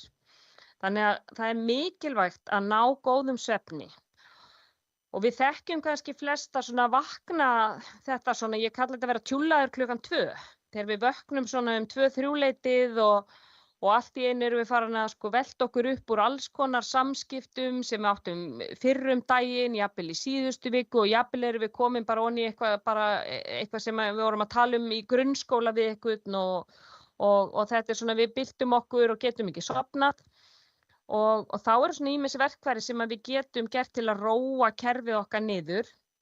Og þetta gerist oft hjá fólki sem er í hárri streitu að það vaknar svona 2-3 leytið vegna þess að það verður svona kortisólskot oft á vitlausum tíma dags og við þurfum að senda heilanum skilaboð frá líkamanum að það sé allt í góðu og við séum ekki í neinni hættu og það gerum við með svona fyrsta lagi bara að anda okkur í gegnum það og ég kenni fólki oft svona þetta lífeðlislega andvarp og við skulum bara gera það saman. Þetta mjög einfalt og róar okkur mjög hratt niður og það að anda svona 2 sinnum hratt inn í gegnum nefið og svo 1 sinni hægt út í gegnum munnin. Og það ágætt að hugsa þetta svona, við erum með svona tón, það svona, hei gaur, slakaðu á. En ef við bara gerum þetta saman, og ef maður segir þetta við sér svona í hausnum, hei gaur, slakaðu á. Og bara svona 5 hringir af þessu, það sendir svona skilaboð til líkamans að það sé allt í góðu. Svo getum við farið í punktatjekk, við getum slakað á tánni, slakað á ökklunum, slakað á kálfunum, slakað á lærunum. Ég get alveg lofa ykkur, þið komist ekki einu sinni upp í læruna þegar þið sofnið. Annað sem að við getum gert, það að við getum talið upp eitthvað sem ómerkilegt. Og þarna erum við að fara út úr það sem heitir mandlan eða amygdala sem í heilanum og þetta kvíða- og áhyggjustöðin og hún liggur sikkoru megin á höfðinu og það því að íslenskan svo fallega gegnsæ að hún svona möndlulagastöð, þess vegna heitir hún mandla. Og til þess að koma okkur út úr möndlunni og vera ekki að velta okkur upp úr einhverju sem skiptir engu máli, að þá þurfum við að virka framheilann hjá okkur. Framheilinn sér nám og athygli og minni og hann og mandlan, þau keppast þau get ekki verið saman á sama tíma, þau get ekki verið virka á sama tíma. Þannig ef við teljum upp eitthvað ómerkilegt, ég tel yfirleitt upp fótboltalið í ensku deildinni. Og fyrir mér þetta bara óskup ómerkilegt og leiðilegt. Ég ekki viss að það myndi virka fyrir manni minn því að hann örugglega mjög pirraður þegar kemur að Manchester United. Þannig að hvað virka fyrir hvern og einn svona bara einstaklingsbundið. Við getum tekið áhyggjustund, þar sem við skrifum niður áhyggjurnar okkar áður en við förum að sofa, skiljum þær eftir fyrir utan svefnherbergið og síðan að borða einhvers konar kolvetnaríka kvöldmáltíð og ég man að hérna í 9 þá var ekki borðaninn kolvetni eftir klukkan 5 eða 6 eða ekki kvöldmati, eitthvað bla. Það hefur örugglega svipt marga manneskjuna svefni því að glýsín í kolvetnum og glýsín það sem stuðlar að framleiðslu á melatónín. Nú, verkfæri fyrir dúndursvefn að til dæmis að fara í heita sturtu, þá þvingum við líkamann til að kæla sig niður eftir á. En melatónín sem svefnhormónið, það hormón myrkurs og kulda.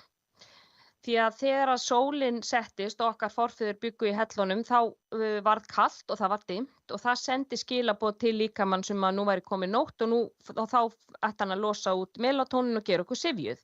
En í nútíma samfélagi þá bara þökks Edison að þá erum við með ljósaperu sem að lýsir upp stofuna hjá okkur bara eins og þessi fótboltavöllur. Við erum með skjáinn alveg límdan við glyrnurnar, bara alveg þangað til við förum upp í rúm og jafnvel sumir framkvæma þá dauðasynd að fara með símann inn í rúm og vera með hann upp í rúmi. En svefnsérfræðingar, þeir krumpast allir yfir því.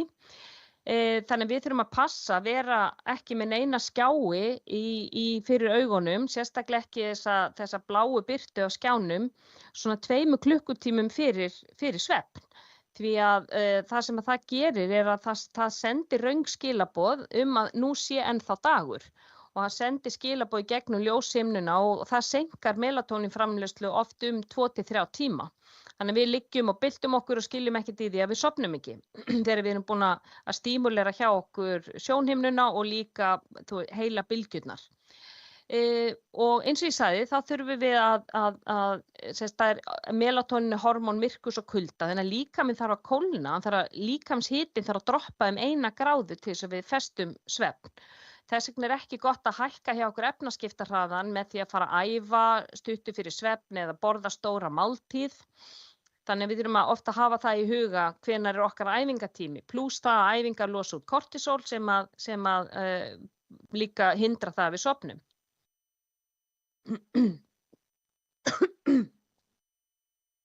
Ásækja hrökkunum mig. En já, annað kemur röddin. En við getum tekið magnesíum og L-þeanín fyrir svefn. En þessi blanda, hún er L-þeanín er sem sagt aminosýra sem að finnst, þetta svona virka efnið í grænu tei og saman með magnesíum að þá stuðla þær að svona dýpri svefnu og stuðla slökun í taugum og í taugakerfinu og í vöðvum. Svo ætla ég að fara aðeins yfir í æfingarnar. Hvers vegna verið að brýna fyrir okkur að við eigum að æfa og það ekki bara fyrir líkamann, það líka fyrir heilan okkar. Því að rannsóknir sýna til dæmis að þolæfingar, þær stækka drekann eða hippocampus hjá eldra fólki. Sérstaklega þolæfingar sem að eru svona krefjast eins og crossfit eða dans eða eitthvað sem að krefst svona einhvers konar svona samhæfing huga og handar því að drekin minnisstöðin hjá okkur og þegar hún stærri að þá erum við ólíklegri til þess að upplifa minnisglöp. Nú styrktarþjálfun og þolþjálfun, þær losa út endorfín sem svona þessi náttúrulegi verkjastillir líkamanns og þegar við förum í svona stutt streituáriti eins og þolæfingar eins og það sem að kalla svona lotuþjálfun, þar sem við keyrum púlsinn upp í stuttan tíma og tökum svo hvíldarlotur á milli, að þá erum við að auka okkar svona mótstöðu gegn streitu því að við erum stjórnuðum aðstæðum, við losum út kortisol í stuttan tíma og það gerur okkur svona betur í stakk búin að höndla kortisol og streituáriti í bara svona daglegu lífi. Nú, þolþjálfun eykur líka hvíta og gráefnið í heilanum sem svona þetta stóra svæði heilans. Og rannsóknir sýna lægri þunglyndiseinkenni á fólki sem æfir reglulega og aukið sjálfstraust, betri sjálfsmynd og betri svefn. En það kannski gaman að segja frá því að þegar að hermenn í bandaríska hernum upplifa svefnleysi að þá eru þeir lóðrétt sendir út bara að labba. Það bara að gjöra svo vel, bara að taka reynipétur á þetta bara og labba alveg út í eitt. Og þá þreytist svona líka, kemur sér náttúrulega þreyta og þeir sofa betra og dýpra. Nú, styrktarþjálfun, ég þreytist ekki á að hamra það inn í líðin að það ekki samningsatriði fyrir okkur að stunda ekki styrktarþjálfun. Það bara, það ætti hver og einn að gera það. Ekki bara það að við lítum rosa vel út í bikiníinu á sundlaugarbakkanum, heldur líka fyrir heilan okkar og líkamlega heilsu og hugræna. En það ekki margir sem að vita, það sem heitir svona vöðvaheila ás. Við þekkjum örugglega flest svona þessi þarmaflóru ás það liggur svona vakustaugin liggur frá þarmaflórun upp í heila og við þekkjum það nú svona flest en færri vita af því að það svona beintenging á milli vöðva upp í heila. En samdráttur vöðva, þegar við erum að lyfta lóðum og erum að taka á því, þá losast pínulítinn prótín sem heita myokines og ég veit ekki hvort að einhverjir séu svona komnir að léttasta skeiði eins og ég og muna kannski eftir teiknimyndunum mannslíkamann. Það voru svona franskar teiknimyndir og þá var svona einhver kall upp í heilanum sem stjórnaði öllu og svo voru svona lítil blóðkorn í einhverjum bíl að ferðast líkamann og svona þetta var allt svona mjög myndrænt. Og ég sé þetta oft svona fyrir mér, svona einhverjir svona litlir dúttar sem að losast þegar við lyftum lóðum og ferðast upp í heila. Og það til dæmis myokines sem að kallast írisín og það hefur verið sýnt fram á í rannsóknum að hefur kvíðalækkandi áhrif. Það þaggar niður í þessari stöð sem heitir mandlan sem ég talaði áðan. Svo þessi sem heitir interleukin 6 sem hefur bólgulækkandi áhrif sem bara mjög mikilvægt fyrir okkur þegar við erum með króníska bólgur í líkamanum, þá getur það stuðlað að hinum ýmsu sjúkdómum. Og þegar við lyftum lóðum þá losum við út IGF-1 sem vaxtarhormón, það þýðir nýir vefir og sterkari bein og afturvinur okkar BDNF sem þýðir nýjar taugar og taugabrautir, vöxtur á þeim. Þannig að það ekki bara til þess að við séum þetta ekki bara fyrir hégómana við stundum styrktarþjálfun. Svo það þetta gamla húsmæðraráð, farðu bara út í göngutúr, við þekkjum það öll, bara göngutúr lagar allt. Og hvað það við göngutúrin sem að laga allt hjá okkur? Og þá komum við aftur inn á möndluna sem þessi kvíðastöð í heilanum, þegar við sitjum einhvers staðar með áhyggjur, hræðslu, kvíða, að ef við bara reymum á okkur strigaskóna og hendum okkur út, að þá það sem fer í gang það sem heitir hliðarhreyfingar augna. Við þurfum að taka inn umhverfið hjá okkur í gegnum augun, við þurfum að horfa í kringum okkur og þá virkjum við framheilann. Og við virkjum þessar framheilastöðvar sem eru lausnamiðaðar, við þurfum að taka svona lausnir á vandamálum, við þurfum meira að nota athyglina og við þurfum að segja okkur sjálfum svona í undirmeðvitundinni hvað sé að gerast. Og þetta það sama og að gerast í REM-svefni þegar við erum að horfa til hliðana.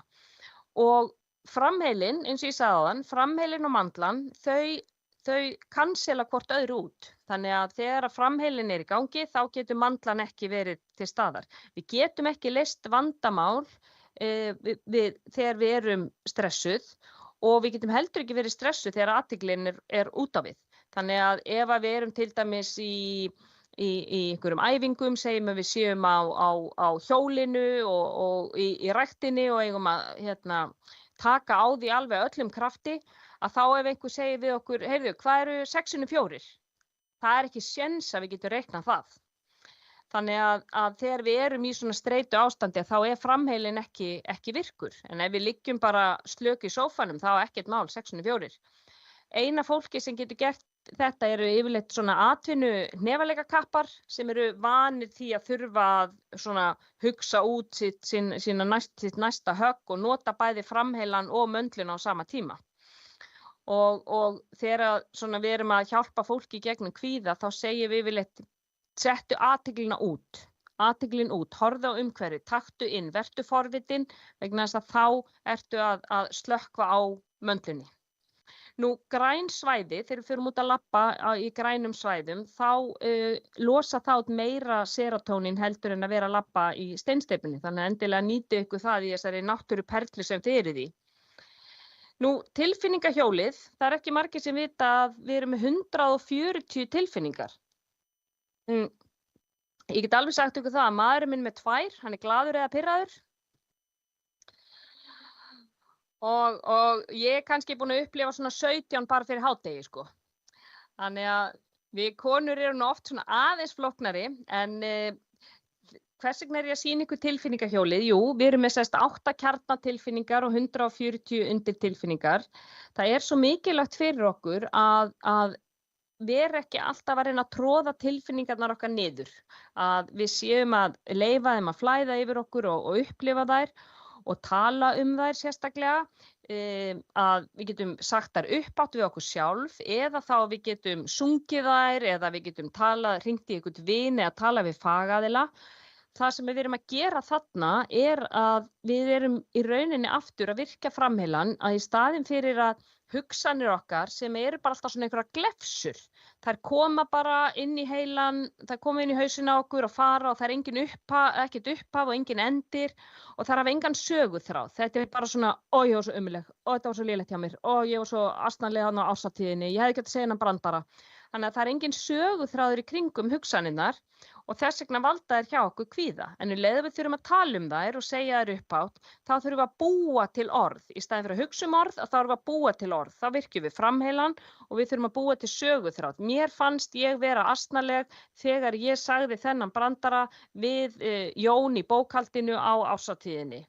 og þá svona búum við til narratífi í kringum hugsanirnar og þær fara svona, við getum farið að spegla þær og svona þá missa þær svolítið máttinn yfir okkur. Þannig að við þurfum ofta að skoða, sjálfstalið hjá mér, það að valda mér streitu? Því að heilinn gerir ekki greinamun á sko einhver sem við segjum við okkur eða einhver sem sagt við okkur. Þannig að þess vegna tala ég svona útsýnisflug yfir tilfinningarna, fara í þyrluflugið. Nú, færri verkefni eru besta streitustjórnunin. Að segja, ég veit ekki hvort þið kannist við orðið nei í íslenskri tungu, en það má nota það þegar við erum beðin eitthvað sem okkur langar ekki til að gera. Þannig að við erum mjög oft sósuð í manneskjugeðjun sem svona mín þýðing á people pleasing og við segjum já á einhverju hátíðinni sem að bara hundar heyra þegar að við erum beðin að baka 100 múffur fyrir einhverja fjáröflun hjá barninu í handboltanum og þar sem að við erum að hræra í smjördegið og þá makinn kannski að fara með krökkunum í sund og við sitjum hana inni og erum að skreita einhverja bollakökur sem okkur langar ekkert að gera. Þannig að hvað þetta já að kosta mig? Það þýðir yfirleitt nei við alls konar öðru. Það þýðir nei við tíma með makanum, með börnunum, tíma fyrir sjálfa mig, tíma fyrir hvíld sem ég þurfti kannski nauðsynlega á að halda. Þannig að ég að segja já í einhverju manneskjugeðjun af því að ég svo hrædd að einhverjum líki illa við mig eða ég að segja já í góðmennsku, ég hef alveg fullt af tíma og bara langar að gera þetta. Já, takk fyrir.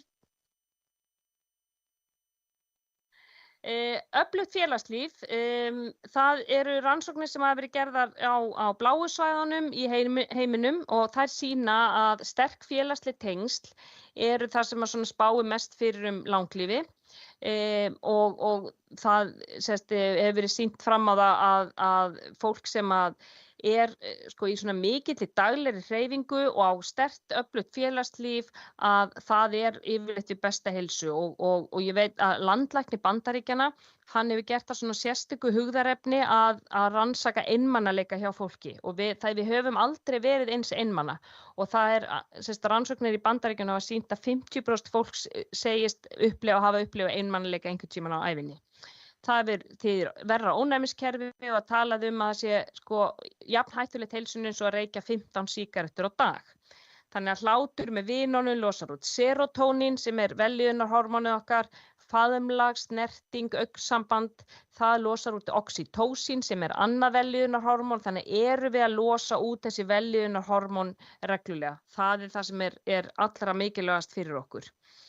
Nú, fullorðins frímínútur, þá erum við að horfa á að gera eitthvað skemmtilegt því að rannsóknir hafa verið gerðar á því að þegar fólk var sett í streitupróf, keyrt upp svona streitukerfi hjá þeim, annar hópurinn spilaði síðan Tetris á eftir en hinn hópurinn horfði bara út í loftið og þeir sáu það að fólki sem spilaði Tetris að þeirra svona bæði jöfnuðu sig frekar eftir streituprófið, það var minni bólga í líkamannum, kortisóli jafnaði sig hraðar, það vegna þess að þá virkjum við stöð í heilanum sem heitir DMN eða Default Mode Network og þetta svo stöð sem við notum þegar við erum í hugleiðslu, þegar við látum svona hugan reika bara svona daginn og veginn.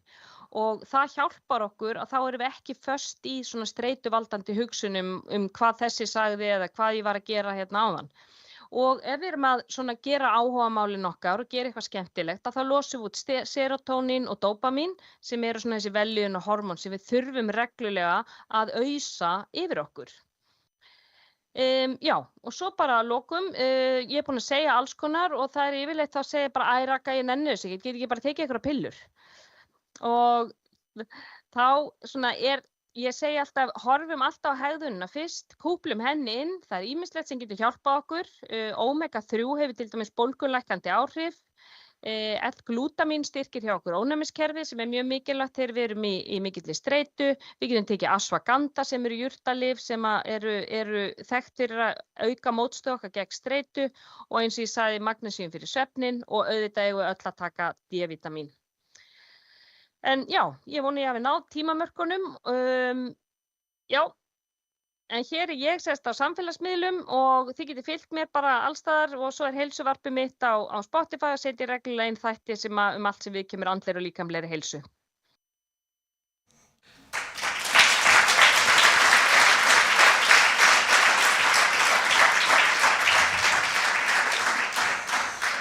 Takk kærlega fyrir erindið. Takk fyrir mig. Þú ert búin að nýta vel tíman og bjóðum ekki búin eina spurningar. Það fer að líða fullorðins frímínútum. Takk kærlega fyrir. Bless, bless. Já, takk fyrir, gaman að vera með ykkur. Bless, bless.